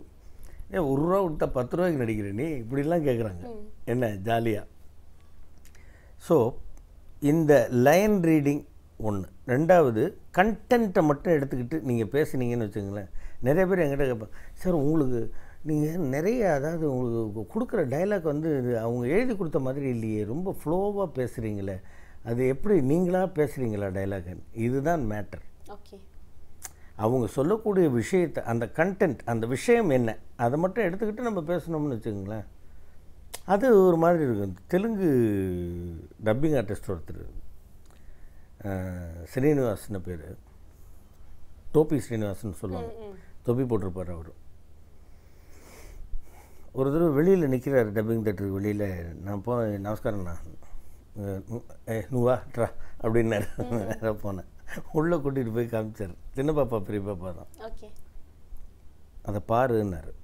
பார்த்து அந்த பாருங்க மாமி, நான் சொல்கிறது கேளுங்க தயவுசெய்து. அவன் சொன்னாங்கிறத நீங்கள் வந்து எங்கள் இல்லை இப்போ சரி அவன் சொன்னால் நான் என்ன பண்ண முடியும், ஈகன்ட்டனோவே இது எப்படிடா நான் பேசுகிறது அப்படின்னு கேட்குறாரு என்கிட்ட. நான் சொன்னேன், இல்லைண்ணா அது நேச்சுரலாக இருக்கும். நேச்சுரல் சரி, நான் எப்படி பேச, எங்கே ஆண் இருக்க, எங்கே ஊன் இருக்க, நீ என்னமோ 1/2 மணி நேரத்தில் வந்து பேசிட்டு போயிட்டேனாங்க, நான் 2 மணி நேரமாக போராடிட்டு இருக்கேன், இந்த ஒரு பிட்டை பேச முடியலடா என்னால் அப்படின்னாரு. அந்த மாதிரி அந்த நேச்சுரலாக பேசுகிறது, இதெல்லாம் தான் எனக்கு வந்து சின்ன பாப்பா பெரிய பாப்பாவிலேருந்து எனக்கு ரொம்ப இயல்பாக அந்த கேரக்டர் இன்னும் எல்லார் மனசுலையும் படிஞ்சு போயிருக்கு. அதுக்கு தான், அதுதான் காரணம். அதே மாதிரி வந்து அதுக்கப்புறமா வந்து செல்வி நாடகம், அதில் வில்லன் நான் நடித்தேன், ஆண்டவர் லிங்கம்னு ஒரு கேரக்டர். ஆண்டவர் லிங்கம்ன்ற கேரக்டர், அந்த பேர் நான் தான் வச்சேன். அது சுந்தர் கே விஜயன் வந்து எனக்கு கொடுத்த ஒரு சுதந்திரம். அவர் வந்து ரொம்ப எனக்கு ரொம்ப ஆரம்ப காலத்திலேருந்து ரொம்ப நண்பர் அவர், சுந்தர் கே விஜயன். ஆண்டவ பெருமாள்னு பேர் வச்சாங்க ஃபஸ்ட்டு அந்த கேரக்டருக்கு. நான் சொன்னேன், ஆண்டவ பெருமாள் வேண்டாஞ்சி அப்படின்னு. ஏன் அப்படில, அமரன் படத்தில் ராதா ரவியண்ணனுடைய பேர் ஆண்டவ பெருமாள், கார்த்திக் நடித்தார் இல்லையா அந்த படத்தில். ஸோ அப்போ நீங்கள் இந்த கேரக்டருக்கு என்ன பேர் வைக்கலான்னு சொல்லுங்கள். ஆண்டவர் லிங்கம்னு வைங்க. ஏன்னா எங்கள் வீட்டு பக்கத்தில் வந்து ஸ்ரீலங்காவை சேர்ந்தவங்க கொஞ்சம் பேர் இருந்தாங்க, அவங்க பெரிய சிவபக்தர்கள். ஸோ அப்போ அந்த கேரக்டருக்கு வந்து ஆண்டவர் லிங்கம்னு பேர் வச்சது நான் தான். ஒய்ஃபுக்கு பேர் சிவதர்ஷினின்னு ஒரு பேர் வச்சேன். எங்கள் வீட்டு பக்கத்தில் ஒரு பொண்ணு இருந்தது சிவதர்ஷினின்னு, அது பேர் வச்சேன். பையன் பேர் அமரலிங்கம்னு பேர் வச்சேன். கூட ஒரு ஆள் பேர் காத்தலிங்கம்னு வச்சேன். எல்லாம் அந்த லிங்கமாகவே வச்சேன். ஏன்னா நான் வந்து பேசிக்காக சிவபக்தன்கிறதுனால. Okay okay fine. அந்த பற்று வந்துட்டு அப்படியே ட்ரான்ஸ்ஃபார்ம் ஆமாம், அதனால் அப்படி வச்சோம். அந்த மாதிரி வந்து அந்த இயல்பாக பேசக்கூடியது, அதில் வந்து அந்த வில்லன்தனமாக பேசக்கூடியது, இது எல்லாமே அந்த சிரிச்சுக்கிட்டே அந்த அப்படியே ரொம்ப இயல்பா பாலிஷ்டா இப்படி மாற்றுறது, இது எல்லாம் பண்ணவும் எல்லாருக்கும் ரொம்ப பிடிச்சி போச்சு. அதுக்கப்புறமா சினிமாவுக்கு வந்ததுக்கப்புறமா வந்து சீரியல் பக்கம் போகலை. பட் ஆனால் ஸ்டார்டிங் பாயிண்ட் என்ன சார்? நீங்கள் மீடியாக்குள்ளே வரத்துக்கு துவக்க புள்ளினா எது சொல்வீங்க? என்னுடைய சகோதரி தான். ஓகே. ஹேமமாலினின்னு என்னுடைய சகோதரி. அவங்க தான் வந்து பெரிய டப்பிங் ஆர்டிஸ்ட்டு. நிறைய படங்கள் வந்து ரத்திக்கு, சில்க்குக்கு, இவங்களுக்கெல்லாம் நிறைய பேசியிருக்கிறாங்க. ஸோ நான் அவங்க கூட துணைக்கு போகும் பொழுது எனக்கு அப்படியே டப்பிங் பேசுகிறதுல ஒரு ஆர்வம் வந்து, நான் டப்பிங் ஆர்டிஸ்டாகவே எவ்வளவோ காலங்கள் நான் வந்து இருந்து, அதுக்கப்புறமா ஒரு டப்பிங் பேசுகிறது போய் ராஜு ஈஸ்வரன் என்னுடைய நண்பன், அவனுடைய அந்த மாயாவி மாரிச்சன் ஒரு சீரியல் வந்து நீங்களாம் பார்த்துருப்பீங்க, சின்ன பிள்ளையாக இருந்திருப்பீங்க. ஆமாம், அந்த மாயாவி மாரிச்சனில் போய் ஒரு கேரக்டருக்கு டப்பிங் பேசுகிறதுக்கு போய், அதுக்கு பிறகு வந்து என்ன ஆயிடுச்சுன்னு கேட்டிங்கன்னாக்கா, அதில் ஒரு கேரக்டர் வருது, நடிக்கிறியாடான்னு கேட்டான். என்ன கேட்டான்? நடிக்கிறேன் ஒரு 4 வாரம் வரும். சரின்ட்டு நான் நடிக்க ஆரம்பித்தேன். அது வந்து ரொம்ப அது த்ரூ அவுட்டாக அந்த கேரக்டர் அப்படியே வர ஆரம்பித்து எல்லாருக்கும் ரொம்ப பிடிச்சி, அதுக்கப்புறமா சின்ன பாப்பா பெரிய பாப்பா வந்து அப்படியே வந்து செல்வி வந்து வாழ்க்கை வந்து என் பெயர் ரங்கநாயகி இந்த மாதிரி தொடர்லாம் வந்து அதுக்கப்புறமா வந்து படங்களுக்கு வர ஆரம்பித்து இன்றைக்கி இங்கே வந்து உட்காந்துருக்கு. ஓகே, எக்கச்சக்கமான கேரக்டர்ஸ் நீங்கள் பண்ணிட்டீங்க. ஒவ்வொரு கேரக்டர்லையுமே ஒவ்வொரு வித்தியாசம் இருக்கும். பட் உங்களுக்குன்னு ஒரு தாகம் இருக்கும்ல, இப்படிப்பட்ட கேரக்டர் நம்ம பண்ணணும்ப்பா அப்படின்னு சொல்லிட்டு. அது நான் வந்து அன்றைக்கி கூட வந்து நம்ம தம்பி இயக்குனர் பேரரசு இருக்கார் இல்லையா, திருப்பதி, திருத்தணி, சிவகாசி இந்த படமெல்லாம் பண்ணார் இல்லையா, அவர்கிட்ட நான் பேசிகிட்டு இருக்கும்போது நான் சொன்னேன், ஐயா நான் எவ்வளோ பேர்கிட்ட நான் கேட்டிருக்கேன், இருந்தாலும் எனக்குள்ள ஒரு தாகம் இருக்குது, ஒரு புரட்சிக்காரனாக நடிக்கணும். ஓகே, புரட்சிக்காரனாக்கா வந்து இப்போ நான் சொன்ன மாதிரி குதிரை மேலே ஏறிட்டு துப்பாக்கி தூக்கிட்டு அப்படிலாம் கிடையாது. சமுதாயத்தில் நடக்கக்கூடியவற்றை பார்த்து கொதித்து எழக்கூடிய ஒரு சராசரி மனிதனாக. இப்போ வந்து அண்ணா வந்து உன்னை போல் ஒருவனில் நடித்தாங்க பாருங்கள், கமல் அண்ணா ஆக்ட் பண்ணாங்க இல்லையா, ஃபோன், அந்த மாதிரி ஒரு ஹைடெக்காக இல்லாமல் சர்வசாதாரணமான ஒரு புரட்சிக்காரனாக நடிக்கணும். கடைசியில் இந்த மக்களுக்காக நான் இறந்து போகணும், அந்த மாதிரி ஒரு கேரக்டர் பண்ணணும் தம்பி அப்படின்னு எனக்கு ரொம்ப ஆசையாக நான் அவர்கிட்ட சொல்லிகிட்டு இருந்தேன். பண்ணலாம் அப்படின்னு சொல்லியிருக்கிறாரு. எனக்கு அந்த மாதிரி ஒரு கேரக்டர் இருக்குது. தூய தமிழில் பேசி இப்போ ஒரு படம் விந்தைன்னு ஒரு படம், தம்பி லாரா அப்படின்னு ஒருத்தர் டைரக்டர், அதில் வந்து தூய தமிழ் பேசி. அதே மாதிரி நீங்கள் இந்த படம் பார்த்துருப்பீங்க இல்லையா, இதற்குத்தானே ஆசைப்பட்டாய் பாலகுமாரா, அதில் வந்து மலையாளம். அந்த மாதிரி எனக்கு நிறைய பிடித்த கேரக்டர்கள் நிறைய பண்ணியிருக்கேன். இன்னும் பிடித்த கேரக்டர்கள் நிறைய பண்ணணும் அப்படிங்கிறது தான் என்னுடைய ஆசை. Okay fine. இன்னொரு விஷயம் என்னன்னு பார்த்தீங்கன்னா, அப்போ சின்ன வயசில் சீரியல்ஸ் பார்க்கும்போது நீங்கள் இப்படி கையை வச்சுட்டு பேசும்போது நிறைய பேர் உண்மையிலே அவருக்கு காது கேட்காது போல இருக்குப்பா, அப்படியே நடிக்கிறாரு அப்படின்னு சொல்லிட்டு அந்தளவுக்கு இயல்பான நடிப்பு எங்கிருந்து துவக்கம் ஆனது? ட்ராமாவில் இருந்தா எப்படி? இல்லை, இது வந்து அந்த இது வந்து ஒரு 3 பேர்களுடைய கலவை. அந்த கேரக்டர் ஒன்று வந்து லக்ஷ்மி நாராயணன் இருந்தார், எஸ்பிஎம் சாருடைய அசோசியேட். அவருக்கு யாராவது ஒருத்தர் சொன்னாங்கன்னா அவருக்கு இந்த காது கிடையாது, இந்த காது அப்படிம்பார். இதை நான் பார்த்து வச்சுருந்தேன். சரி ரைட், இந்த பட்டாபி கேரக்டர் காது கேட்காத ஒரு நபர், ரைட், குடிப்பழக்கம் உள்ளவர். நாங்கள் வந்து ராயப்பேட்டையில் நைனான்னு நான் கூப்பிடுவேன், குப்புசாமி நாயுடுன்னு பேர். அவருடைய அந்த குடிப்பழக்கம், அவருடைய அந்த நடை உடை பாவனைகள். 3வது என்னுடைய நண்பன் கோபின்னு ஒருத்தன், அவனுடைய அப்பாவித்தனம். இது 3ஐயும் மிக்ஸ் பண்ணேன் அந்த கேரக்டர். அது 3ஐயும் மிக்ஸ் பண்ணி அந்த கேரக்டர் பண்ணேன் நான். ஆமாம், அது ஒரு பெரிய அப்ரிசியேஷன் கிடைச்சிட்டு இருந்துச்சு. இப்போ வரைக்கும் நிறைய கேரக்டர்ஸ் பண்ண பிறகும் சின்ன பசங்க எல்லாரும் இப்பவும் பட்டாபின்னு தானே கூப்பிடுறாங்க. பட்டாபி தூங்கும் போதே பட்டாபின்னு எந்திரிச்சிடறேன் நான், அந்த அளவுக்கு போச்சு. ஓகே சார், நிறைய இன்ட்ரெஸ்டிங்கான விஷயங்கள்லாம் பேசிட்டு இருக்கோம். இப்போ நாட்டு நடப்பை பற்றி தெரிஞ்சுக்கிறதுக்கான நேரமும் வந்தாச்சு. இது இளங்கதிர் காலை செய்திகளுக்கான நேரம். பார்த்துடலாமா?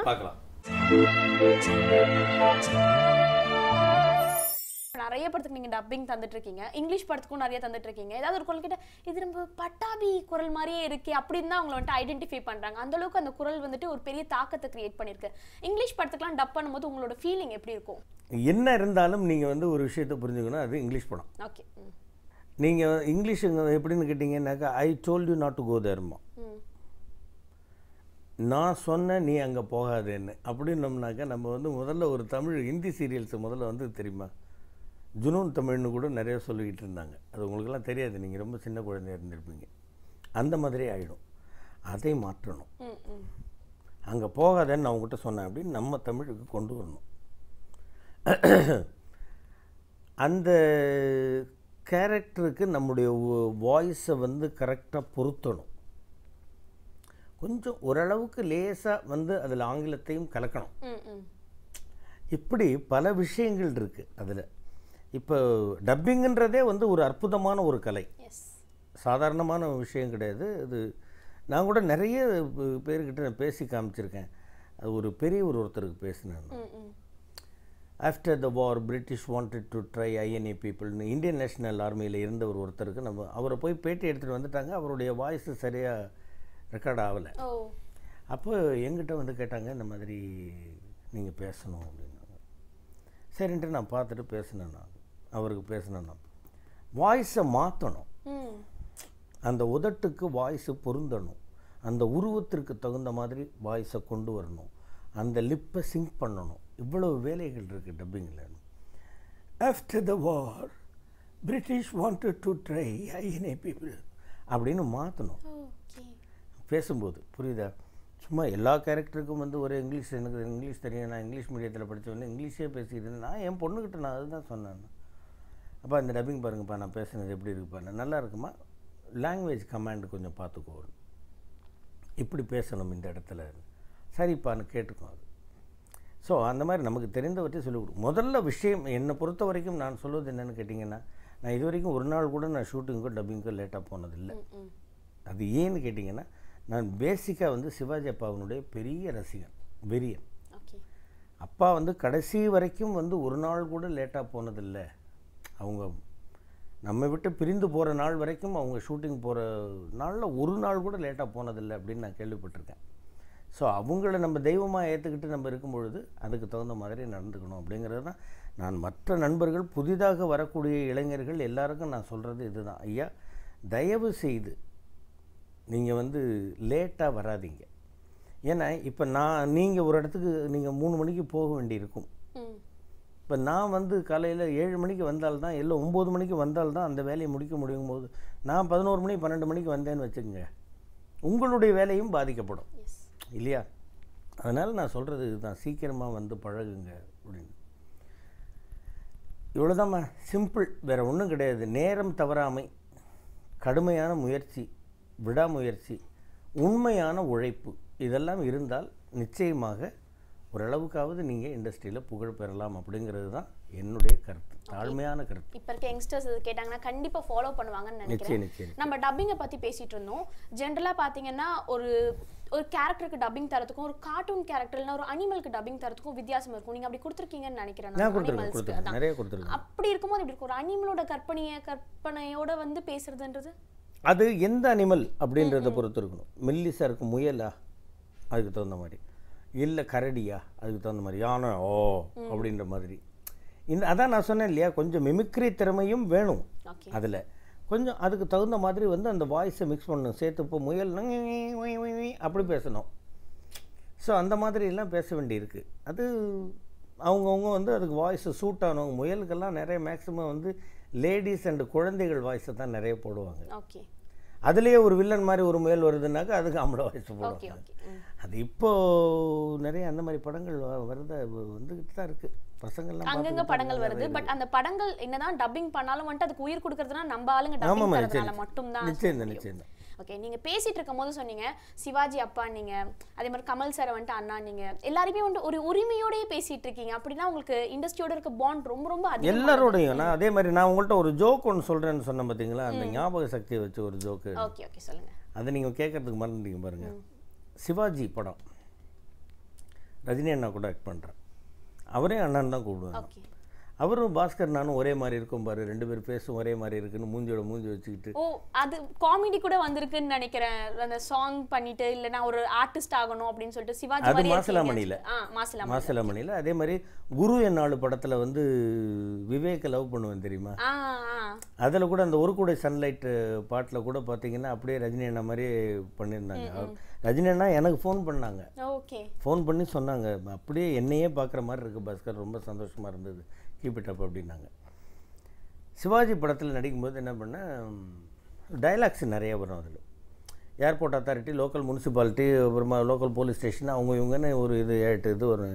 இது டைலாக் வந்து சொன்னாங்க. ஒருத்தர் அசோசியேட் வந்து சொன்னோன்னு கேட்டு ஓகே அப்படின்ட்டேன்.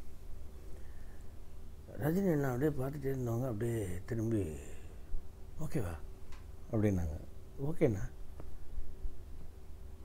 ஒரு தடவை தான் கேட்டீங்க, போதுண்ணா.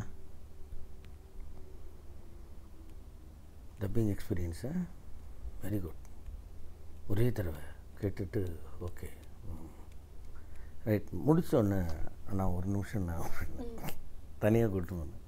என்ன அண்ணா நீங்கள் சூப்பர் ஸ்டார்ண்ணா அப்படியே பார்த்தாங்க. உங்கள் கூட நடிக்கும்போது நான் சொதப்பிடக்கூடாது, சொதப்பிட்டு அசிங்கமாக போயிடும், உங்கள் டைமு வேஸ்ட் ஆகிடும், அதனால் நேற்றுக்கே எழுதி வாங்கிட்டு போயிட்டேன். அட்டி புதுகில் பொழந்துட்டாங்க. என்ன திருட்டுத்தனம்! நான் பயந்து போய் ஐயோ இந்த மனுஷன் கூட நான் எப்படிலாம் நடிக்கிறது, ஒரே தடவை கேட்டுட்டு ஓகேன்ட்டாரு. உங்கள் ஞாபக சக்தியை பற்றி எனக்கு தெரியும் பாஸ்கர், இருந்தாலும் இவ்வளோ பெரிய டைலாக்கை ஒரே தடவை கேட்டுட்டு நீங்கள் ஓகேன்ட்டீங்களே அப்படின்னு நான் வேண்டிருக்கு. இவ்வளோ திருட்டுத்தனமாக நேற்றுக்கே எழுதி வாங்கிட்டு போயிருக்கேன். சூப்பர் ஸ்டாரே பயமுறுத்திருக்காரு, ஒரு 1 டேக்ல முடிச்சிடுவேன் அப்படின்னு சொல்லி. அவர் அண்ணா வந்து ரொம்ப, அதாவது எப்படின்னு கேட்டிங்கன்னா, ரஜினி அண்ணாவை பொறுத்த வரைக்கும் எப்படின்னு கேட்டிங்கன்னாக்க, இன்று புதிதாக நடிக்க வந்த நடிகர் போல் தன்னை நினைத்து கொள்ளக்கூடிய ஒரு மிகச்சிறந்த பண்பாளர். இப்போ என்ன எங்கிட்ட பேசிகிட்டு இருக்கீங்களே, எனக்கு திமிர் இருக்கா? இல்லை, கிடையவே கிடையாது. ரஜினி அண்ணாவோட கம்பேர் பண்ணாக்க எனக்கு 100% திமிர் இருக்குன்னு வச்சுக்கோங்க. அந்த அளவுக்கு அடக்கமாக இருப்பார். அவ்வளோ அடக்கமாக, ரொம்ப இதுவாக. நானும் அவரும் பேசணும்னா நானும் ஒரு அண்ணாவும் மூஞ்சி ஒருத்தர் பார்த்துட்டே இருப்போம். ஆன்மீகம் நிறைய பேசுவோம், சிவனை பற்றி நிறைய பேசுவோம். கமல் அண்ணா கூட உட்காந்துனாக்க சித்தர் பாடல்கள் நிறைய பேசுவாங்க. அந்த மாதிரி அவர் ஒரு அண்ணா வந்து ஒரு பெரிய சித்தர் ரசிகர். கமல் அண்ணா ஒரு மிகப்பெரிய சித்தர் ரசிகர். சித்தருடைய பாடல்கள் நீங்கள் எந்த பாடலை கேட்டாலும், எதை கேட்டாலும் அதுக்கு விளக்கம் சொல்லுவாங்க. அப்படி ஒரு சித்தர் ரசிகர். எனக்கு இவங்களோடலாம் பழகுனது, இவங்களோடலாம் நடித்தது எனக்கு ஒரு மிகப்பெரிய பாக்கியம்னு தான் நான் சொல்லுவேன். Okay, Kamal sir, Rajini sir 2 பேரோடையுமே நீங்கள் நடிச்சிருக்கீங்க. நடிச்ச எக்ஸ்பீரியன்ஸ் பற்றி பேசும்போது வந்து நீங்கள் ஒரு நகைச்சுவையான விஷயம் அப்படின்னு சொல்லி சொன்னீங்க. அதே போல் கமல் சாரோட நடிக்கும் போது அது இன்ட்ரெஸ்டிங்கான விஷயம் இருக்கா? நான் சொன்னேனே அந்த அழுத மேட்டர். இது ஃபன்னியான விஷயங்கள் நாங்கள் கேட்குறது. ஃபன்னியான விஷயம் வந்து இது தசாவதாரம் படத்தில் வந்து அண்ணா வந்து அந்த கெட்டப் போட்டு வர்றாங்க. எனக்கு தெரியல, சார் வர்றாரு அப்படின்னாரு ஒரு அசிஸ்டன்ட் டைரக்டர். திரும்பி பார்த்தா அப்படி அந்த ஃப்ளெச்சர், அந்த கேரக்டர் அப்படி HSL ஒரு வெள்ளைக்காரர் வருவார். போரூர் ரவுண்டானா கிட்ட ஷூட்டிங்கு, டிஆர் கார்டன்லேருந்து போரூர் ரவுண்டானா வரணும். வந்தோடனே இன்றைக்கி உனக்கு தான் ஃபேன்ஸ்னாரு. என்ன நான் எனக்கு தான் ஃபேன்ஸுன்றீங்க? உனக்கு தான் ஃபேன்ஸு, என்னை எவனும் கண்டுக்க மாட்டான் பாருன்னாரு. அண்ணா ஏதோ விளையாட்டுக்கு சொல்கிறாரு, ரைட்டு. உண்மையிலேயே அவரை யாருமே கண்டுக்கலம்மா. எல்லோரும் வர்றாங்க, பைக்கில் வர்றாங்க, கிட்டக்கு வர்றாங்க, ஏதோ பட்டாபின்றாங்க. அண்ணாவை யாருமே கண்டுக்கல, பேசாமல் உட்காந்துருக்கிறாரு அவர். ஓகே, சிம்பிளாக சாதாரணமாக உட்காந்துருக்கிறாரு. வந்து இறங்கணும்னு சொன்னேன் இல்லையா அப்படின்னா, எந்த அளவுக்கு பர்ஃபெக்டாக அவருடைய அந்த மேக்கப் ஒரு அச்சசல ஒரு வெள்ளைக்காரனை ஜனங்க கண்ண முன்னாடி கொண்டாந்து நிறுத்திருக்கு பாருங்க. Yes, correct. அந்த மாதிரி அவர் அப்படி ஒரு எல்லாத்துக்கும் ஒரு ரிஸ்க் எடுத்து, எனக்கு இந்த அடிப்பட்டதெல்லாம் வந்து நான் சாதாரணமாக எடுத்துக்கிறேன். கமல் அண்ணாவுக்கு நம்ம உடம்புல எத்தனை எலும்புகள் இருக்கோ அத்தனை எலும்பையும் முடிச்சுக்கிட்டு இருக்கிறாரு அவர். அப்புறம் மறுபடியும் வருவார், அந்த பெயினோடையே வருவார், நடிப்பார். முதுகு வலி இன்றைக்கும் அண்ணாவுக்கு இருக்குது, அதெல்லாம் கவலைப்பட மாட்டேன். எனக்கு நான் நடிப்பேன், கீழே விழுந்து அடிபட்டுக்குவேன், நான் நடிப்பேன் மறுபடியும். அப்படி ஒரு ஃபீனிக்ஸ் மாதிரி அவர்.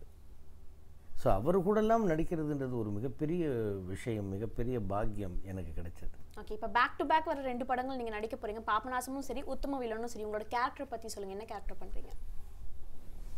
உத்தம வில்லனில் வந்து அண்ணா அவர்களுடைய ஒரு PA, சொக்கு செட்டியார்னு ஒரு கேரக்டர், அது அண்ணாவே நிறைய பத்திரிகையில் சொல்லிட்டாங்க. பாபநாசமில் வந்து அண்ணா கூடவே வரக்கூடிய ஒரு கேரக்டர், ரொம்ப நல்ல, அதுவும் ஒரு இஸ்லாமியர் கேரக்டர். ரெண்டுலேயுமே வந்து ரொம்ப நல்ல அற்புதமான ஒரு இது எல்லாத்துக்கும் அந்தந்த படத்தினுடைய டைரக்டர்களுடைய ஒத்துழைப்பும் அண்ணாவினுடைய அபரிமிதமான ஒரு வழிகாட்டுதலும் தான் எனக்கு வந்து அந்த இதில். இப்போ நேற்றுக்கு கூட அண்ணா வந்து பேப்பரில் சொல்லியிருக்கிறாங்க, எம்எஸ் பாஸ்கர், நாசர், ஊர்வசி இவங்க எல்லாருமே ரொம்ப கஷ்டப்பட்டு பிரமாதமாக ஆக்ட் பண்ணியிருக்காங்கன்னு. நான் கஷ்டப்பட்டு பிரமாதமாலாம் ஆக்ட் பண்ணல, அண்ணாவை பார்த்து அவங்களுக்கு வந்து எந்த அளவுக்கு அவங்க வந்து அந்த கேரக்டரில் ஈடுபாட்டோடு பண்ணுறாங்க, அந்த மாதிரி நம்மளும் பண்ணணும் அப்படின்னு அவருடைய வழிகாட்டுதலின் பேரில் தான் நாங்கள் பண்ணியிருக்கிறோம். அப்படிங்கிறது தான் உண்மை. ஓகே, படம் எப்படி வந்திருக்கு? உத்தம வில்லன் சாங்ஸ் நாங்கள் கேட்டோம், ரொம்ப ரொம்ப எக்ஸலண்ட்டாக இருக்குது. அது பார்த்தீங்கன்னா எக்ஸ்பெக்டேஷன் லெவல் எங்களுக்கு அதிகமாக இருக்கு. நீங்கள் அதில் ஒர்க் பண்ணியிருக்கீங்க, படம் எப்படி இருக்குன்னு சொல்லுங்கள். அற்புதமான படம். ஓகே, 2 காலகட்டங்களில் நடக்கிற படம், அதை வந்து எப்படி கொண்டு வந்து ஜாயின் பண்ணியிருக்கிறாங்க அப்படிங்கிறது தான் அண்ணாவினுடைய புத்திசாலித்தனம். அண்ணா தானே கதை, உத்தம வில்லன் அண்ணா தான் கதை. பாபநாசம் வந்து திருஷ்யம், அது மலையாள படம், அதே டைரக்டர் தான் தமிழ்லேயும் பண்ணியிருக்கிறார். ரெண்டுலேயுமே வந்து ஒரு மிகப்பெரிய ஒரு இமயம் கலை ஞானி அவங்களோட சேர்ந்து நடிக்கிற வாய்ப்பு எனக்கு கிடைச்சது. அண்ணாவுக்கு கடவுள் நம்பிக்கை இல்லை, எனக்கு இருக்குது. நான் நம்புகின்ற சிவனுடைய செயல்தான். அதுதான் நான் அன்றைக்கி உத்தம வில்லன் ஃபங்க்ஷனில் சொன்னேன், நான் நம்பும் சிவனுக்கும் 3 எழுத்து, எங்கள் அண்ணா கமலுக்கும் 3 எழுத்துன்னு சொன்னேன். அதுக்கு அவர் ஏதாவது கண்டிப்பாக கவுண்டர் கொடுத்துருப்பாரு. ஒன்றும் சொல்லலை. ஓகே, அவருக்கு வந்துட்டு கடவுள் நம்பிக்கை இல்லைன்னு சொல்றீங்க, பட் அவர் எடுக்கிற படங்கள்ல பாத்தீங்கன்னா கடவுள் பத்தின ஒரு ஆணித்தரமான கடவுள் நம்பிக்கை, அதுதான் நான் சொல்ல வர மாதிரி. அன்பே சிவம் எடுத்திருந்தாங்க, கடவுள் நம்பிக்கை இல்லை அப்படின்னு சொல்லு, நீ உழைப்பை கடவுளாக நம்பு அப்படின்னு தான் சொல்றாங்க அவங்க. நீ உழைக்காமே இருந்துட்டு பரீட்சைக்கு படிக்காமே இருந்துட்டு நீ வந்து ஃபெயில் ஆனதுக்கப்புறமா கடவுளை திட்டி என்ன பிரயோஜனம்? ஒரு பிரயோஜனம் கிடையாது இல்லையா? அதில் பேனாவில் எங்கே ஊற்றணும்னா நீ தான் ஊற்றணும், கடவுள் வந்து ஊற்ற மாட்டார். அதே மாதிரி படித்து எக்ஸாம் எழுதணுன்னாக்கா நீ தான் படிக்கணும். உனக்கு படிப்பதற்கு உண்டான சக்தியை இறைவா நீ எனக்கு இந்த சக்தியை கொடு, எனக்கு ஞாபக சக்தியை கொடு, நீ இறைவன்கிட்ட வேண்டிட்டு படி. நீ படிக்காமே பேசாமல் இருந்துக்கிட்டு இருந்தீனாக்கா எப்படி? படிக்கணும். நீ எந்த லாங்குவேஜாக இருந்தாலும், அதாவது பாவேந்தர் பாரதிதாசன் சொல்லியிருப்பாங்க, இதை பற்றி சொல்லியிருப்பாங்க, சங்கத்தமிழ் அதை பற்றி சொல்லியிருப்பாங்க. நூலைப்படி, சங்கத்தமிழ் நூலைப்படி, முறைப்படி நூலைப்படி, காலையில் படி, கடும்பகல் படி, மாலை இரவு பொருள் படும்படி, கற்கத்தான் வேண்டும் அப்படி, கல்லாதவர் வாழ்வது எப்படி. எத்தனை படி வருது இதில்? எக்கச்சக்கமான படிகள் வருது, என்ன கூட முடியல போல. அதான் சொல்கிறேன். அந்த மாதிரி வந்து உங்களுக்கு பல விஷயங்கள், நீ வந்து ஒன்று இல்லை இங்கிலீஷா, ரெட் லாரி ப்ளூ லாரின்றியா, அதை க்ளீனாக சொல்லு, எதை வேண்டுமானாலும் கரெக்டாக பண்ணு. அப்படிங்கிறது தான் கமல் அண்ணாவனுடைய சித்தாந்தம். நான் இறைவன் இல்லைன்னு சொல்லலையே, இருந்திருந்தா நல்லா இருக்கும்னு தானே சொல்லியிருக்கேன். ஆமாம், பாருங்கள், அவங்க வந்து நான் சாமி கும்பிட மாட்டேன்னு சொல்லலை. நீ இறைவன் எங்கே இருக்கிறான், உருவத்தை ஏன் வழிபடுகிறாய் நீ? இதுதான் சிவவாக்கியருடைய கேள்வி. சிவவாக்கியர்னு ஒரு சித்தர் இருந்தார், அவர் அதைத்தான் சொல்லியிருக்கிறார் இல்லையா? நட்ட கல்லை தெய்வம் என்று 4 புஷ்பம் சாத்தியே சுற்றி வந்து முனமுனென்று சொல்லும் மந்திரம் ஏனடா, நட்ட கல்லும் பேசுமோ நாதன் உள்ளிருக்கையில், சுட்ட சட்டி சட்டுவோம் கரியின் சுவையை அறியாமோ அப்படின்னு கேட்டுக்கிறார் இல்லையா? இந்த மாதிரி அதுதான் கமல் அண்ணாவனுடைய. நீ உன்னுடைய உழைப்பை நம்பு, உழைப்பையே நீ கடவுளாக நம்பு, நான் வேண்டான்னு சொல்லலை அப்படின்னு தான் சொல்கிறது அவர். பல சுவாரஸ்யமான விஷயங்கள் கமல் சாரை பத்தி நீங்க பகிர்ந்துட்டு இருக்கீங்க. இதை தவிர இன்னும் நிறைய இன்ட்ரெஸ்டிங்கான விஷயங்கள் உங்ககிட்ட தெரிஞ்சுக்கணும் நாங்க ஆர்வப்படுறீங்க. அதுக்கு முன்னாடி நீங்க ஒரு சின்ன பிரேக் எடுத்துக்க போறீங்க அதானே? ஆமா சார், எடுத்துங்க. பிரிவோம் சந்திப்போம் படத்துல பாத்தீங்கன்னா எக்கச்சக்கமான இந்த மாதிரி பாடல்கள் சொல்லியிருக்கீங்க. அந்த கேரக்டர் அப்படியே உங்களோட கேரக்டர் மாதிரியே இருக்கும். அது அவர் கரு பழனியப்பன், தம்பி கரு பழனியப்பன் வந்து இந்த மாதிரிலாம் நான் வந்து போய் இந்த ஒரு கேரக்டரும் பண்ணியிருந்தாங்க. அப்போ நான் இந்த மாதிரி பேசுறதெல்லாம் பார்த்துட்டு தான் அந்த கீரையை பற்றியெல்லாம் பாட்டு அதெல்லாம் பற்றியெல்லாம் வந்தது. அது திருமூலர் எழுதினது அந்த பாட்டு. அதெல்லாம் அற்புதமான பாடல்கள் ஆச்சு. அது இப்போ திடீர்னு கேட்டிங்கன்னா எனக்கு ஞாபகத்தில் இல்லை. என்னமோ ஒரு பாட்டு அது சொன்னேன் நான், அது கீரையை பற்றி, தாளி பசலி சிறு தூது உலை கீரை அப்படி இப்படின்னு வரும். இல்லை லென்த்தியாக நீங்கள் சொன்னீங்க, அதை நீங்கள் ஞாபகப்படுத்த முடியலன்னா நாங்கள் எப்படி? ஆமாம், அது அந்த நேரத்தில் சொன்னது அது. இல்லை நான் என்ன கேட்குறேன்னா, அந்த கேரக்டர்ஸ்க்காக நீங்கள் ஒர்க் பண்ணது, அந்த சாங் எல்லாம் அங்கே ஹைலைட் பண்ணி சொன்னது வந்து டேரக்டரோட ஐடியாவா? எதற்காகவாக இருந்தாலும் நிச்சயமாக நீங்கள் ஒர்க் பண்ணணுமா. இந்த கேரக்டர் அப்படின்னு சொல்லிட்டாங்க அப்படின்னாக்கா வந்து நிச்சயமாக ஒர்க் பண்ணி தான் ஆகணும். That is called home work. நீ ஹோம்ஒர்க் பண்ணாமல் நான் பாட்டுக்கு அங்கே வந்தோடனே நான் வந்து நான் சொல்லிடுவேன், நான் பேச நடிச்சிடுவேன் அப்படிங்கிறது வந்து அது என்ன சொல்கிறது, அசட்ட தைரியம்னு சொல்கிறது தான். அசட்ட தைரியம்னு தான் சொல்லுவாங்க. அது நீ அங்கே போயிட்டு அதுக்கப்புறமா நீ வந்து சொதப்பிக்கிட்டு இருக்கணுமா? நீ அங்கே போனாக்கா உனக்கு நிறைய வேறு வேலைகள் இருக்குது. ஷூட்டிங்க்கு போயாச்சுன்னாக்க அதற்கு பிறகு வந்து அங்கே கொடுக்கக்கூடிய வசனங்களை நீ வந்து உன்னுடைய மனதில் ஏற்றிக்கொள்வது, மற்றவர்களுடைய வசனத்துக்கு நீ ரியாக்ஷன் பண்ணுறது அப்படிங்கிற வேலையெல்லாம் இருக்குது. ஆனால் அந்த கேரக்டருக்கு நீ வந்து என்ன மாதிரி பண்ணணும், உன்னுடைய அங்க அசைவுகள் எப்படி இருக்கணும் அப்படிங்கிறத மனசில் பதிய வச்சுக்கணும். இப்போ சிவாஜி பாவை நீங்கள் எடுத்துங்க, வீரபாண்டிய கட்டபொம்மனுக்கு ஒரு நடை, திருவிளையாடலுக்கு ஒரு நடை, சிவனுக்கு ஒரு நடை, ஏழைக்கு ஒரு நடை, ரிக்ஷாக்காரனுக்கு ஒரு நடை, இவ்வளவு விஷயங்கள் அவங்களே வந்து ஒர்க் அவுட் பண்ணியிருக்கிறாங்க இல்லையா. ஒரு பெரிய இமயம், நடிப்பின் மிகப்பெரிய மேதை அவங்களே பண்ணியிருக்கும்போது அப்போ நம்மளாம் ரொம்ப சர்வசாதாரணம் தானே. இப்போ இந்த தசாவதாரம் படத்தில் எடுத்துங்க, நீங்கள் 10 கேரக்டருக்கும் 10 விதமான ஒர்க் பண்ணியிருக்கிறாங்க கமல் அண்ணா. நாங்கள்லாம் வந்து அந்த படத்தில் வந்து ஆக்ட் பண்ணது எப்படின்னு கேட்டிங்கன்னா எனக்கு வந்து மிகப்பெரிய அனுபவம். அதே அண்ணா வந்து அந்த இத்தனை கேரக்டர்களுக்கு வந்து இவ்வளவு தடவை வந்து பண்ணி பார்த்துருக்குறாங்களே. ஜாப்பனீஸுக்கு ஒரு மாதிரி, பாட்டிக்கு ஒரு மாதிரி, அந்த பாட்டி டிரான்ஸ்ஃபர்மேஷன்ல எல்லாரும் அப்படியே ஆச்சரியப்படுற மாதிரி இருந்தது. எவ்வளவு ஹைட்டா, குள்ளமா, குண்டா, ஒல்லியா, எவ்வளவு டிரான்ஸ்ஃபர்மேஷன். நாங்க கூட தான் நடித்தோம். அந்த உயரமா இருக்கிறது எப்போ நடிச்சாருன்னு எனக்கே தெரியல. அந்த உயரமா இருக்கிற கேரக்டர் ஒன்றுமே தெரியல, எப்படி எடுத்தாரு, என்ன நடிச்சாரு ஒன்றும் கண்டுபிடிக்க முடியல. அவ்வளோ பெரிய அற்புதமான ஒரு கலைஞர். ஓகே, அப்படின்னா ஹோம்ஒர்க் பண்ணணும் அப்படின்னு சொல்லிட்டு நீங்க சொல்லி டெஃபினட்டாக பண்ணணும். டெஃபினட் ஹோம்ஒர்க் பண்ணாமல் பரிச்சை எழுத முடியுமா? முடியாது, கஷ்டம்தான். வாத்தியாட்ட பெரம்பில் தான் அடி வாங்கணும் ஹோம்ஒர்க் பண்ணாமல் போய். ஓகே சார், நீங்கள் வந்துட்டு இப்போதைக்கு மக்கள் எல்லாருக்குமே வந்துட்டு உங்களை பற்றி சொன்னால் ஒரு காமெடியன் அப்படின்றது தான் தெரியும். பட் இந்த இன்டர்வியூ பார்த்த பிறகு நீங்கள் எப்படிப்பட்ட சிந்தனையாளர் அப்படின்றது நிறைய பேருக்கு தெரிய வந்திருக்கும். ஜென்ரலாக பப்ளிக் பார்த்துட்டு காமெடியன்றனால லைட்டாக காமெடி சென்ஸோட தான் பேசுவாங்க. அப்போ உங்களுக்கு ஏதாவது தோணுமா, காமெடியன்னா கொஞ்சம் கேலித்தனமாக தான் பேசுவாங்களோ அப்படின்ற மாதிரி? இல்லை, அது ரசிகர்கள் எல்லாருக்கும் நான் ஒரு வேண்டுகோளாக நான் இதை சொல்கிறேன். என்னென்னு கேட்டிங்கன்னா, நடிகன் அப்படின்னு நீங்கள் எடுத்துக்கிட்டிங்கன்னாக்க அவங்களுக்கும் 1008 விஷயங்கள் இருக்கும், கஷ்டங்கள் இருக்கும். இப்போ எனக்கு இந்த ஷோல்டர் பெயின் இருக்குது, வா 2 பேரும் கை கோத்து விளையாடுவோன்னு ஒருத்தன் கூப்பிட்டான்னு வச்சுக்கோங்க. ஏன் தோள்பட்டையில் வலி இருக்குன்னா, சார் நீங்கள் நடிகர் தோளுக்கு வலிக்குதுன்றீங்க அப்படின்னு கேட்டாக்க நான் என்னத்த பதில் சொல்கிறது? நடிகர்களுக்கும் வலி இருக்கும், 1008 மனவலி இருக்கும். இது ஒரு உதாரணத்துக்காக நான் சொல்கிறேன். மனவலி இருக்கும், மனசில் வேதனைகள் இருக்கும், துக்கம் இருக்கும், சந்தோஷம் இருக்கும், டென்ஷன் இருக்கும், எவ்வளோ இருக்கும். அங்கேருந்து வந்து சரி என் ஒய்ஃபுக்கு ஒரு டவுட்டுன்னார் ஒருத்தர். என்னங்க என்ன இல்லை, நீங்கள் எப்போவுமே காதில் கையை வச்சுட்டே தான் இருப்பீங்களான்னு கேட்குறாரு. நான் பேசாமல் பார்த்தேன், சார் இதுக்கு நான் என்ன சார் பதில் சொல்கிறது? நீங்கள் பெரியவராக இருக்கிறீங்க சார், நீங்களே இப்படி கேள்வி கேட்டிங்கனாக்க எப்படி சார் இது? நான் நாடகத்தில் நடிக்கும்போது மட்டும்தான் கையை வைப்பேன்றது 4 வயசு குழந்தைக்கு கூட தெரியும். இல்லை நீங்கள் வந்து எப்போவுமே அப்படி காதிலேயே கையை வச்சுருப்பேன்னு கேட்டாக்க, உங்கள் வீட்டில் உங்கள் ஒய்ஃபு சமைக்கிறாங்கன்னா கையில் எப்போயும் கரண்ட்டோடையே திரிவாங்களான்னு நான் கேட்டால் எப்படி சார் இருக்கும்? என்ன சார் கேட்டால் கோச்சுக்கிறீங்க? நீங்கள் கோச்சுக்கிற மாதிரி கேட்குறீங்களே இல்லையா? இதுதான் நான் சொல்கிறது ரசிகர்கள்ட்ட. நடிகர்கள் அப்படின்னால் அவங்களுக்கும் ஒரு மூடு இருக்கும், அவங்களுக்கும் வந்து சில டென்ஷன்ஸ் இருக்கும், அவங்களுக்கும் பல கஷ்டங்கள் இருக்கும், பல பிரச்சனைகள் இருக்கும். அவங்கள்ட்ட கேளுங்க, அவங்களுடைய நடிப்பை விமர்சிங்க. நீங்கள் அதை தவிர வேறு தவறான கேள்விகளை கேட்குறது அதெல்லாம் வேண்டாம், அந்த மாதிரி வேண்டாம். கோபத்தை கிளறுவதை போல் தயவு செய்து செய்யாதீர்கள் அப்படிங்கிறது தான் வந்து நான் வந்து ரசிகர்களை நான் வந்து கேட்டுக்கிறது. அதில் வந்து என்ன நீ மட்டும்தான் நடிக்கிற, எனக்கு வேஷம் வாங்கி தர மாட்டியாங்க சார்? நான் வேஷம், இந்த வேஷம்லாம் நான் வாங்குறதுக்கே எவ்வளவோ கஷ்டப்பட்டிருக்கேன்யா. ஏன் பொறுப்பு இல்லாமல் பேசுகிற? முதல்ல வா போன்னு கூப்பிடுறதே தவறு. நான் என்னுடைய பையனையே நான் வாங்க தம்பின்னு தான் கூப்பிடுவேன், அதுவே தவறு. வா போன்னு ரொம்ப நெருக்கமானவர்களை வா போன்னு கூப்பிடலாம், ரொம்ப பழகியவர்களை வா போன்னு கூப்பிடலாம்.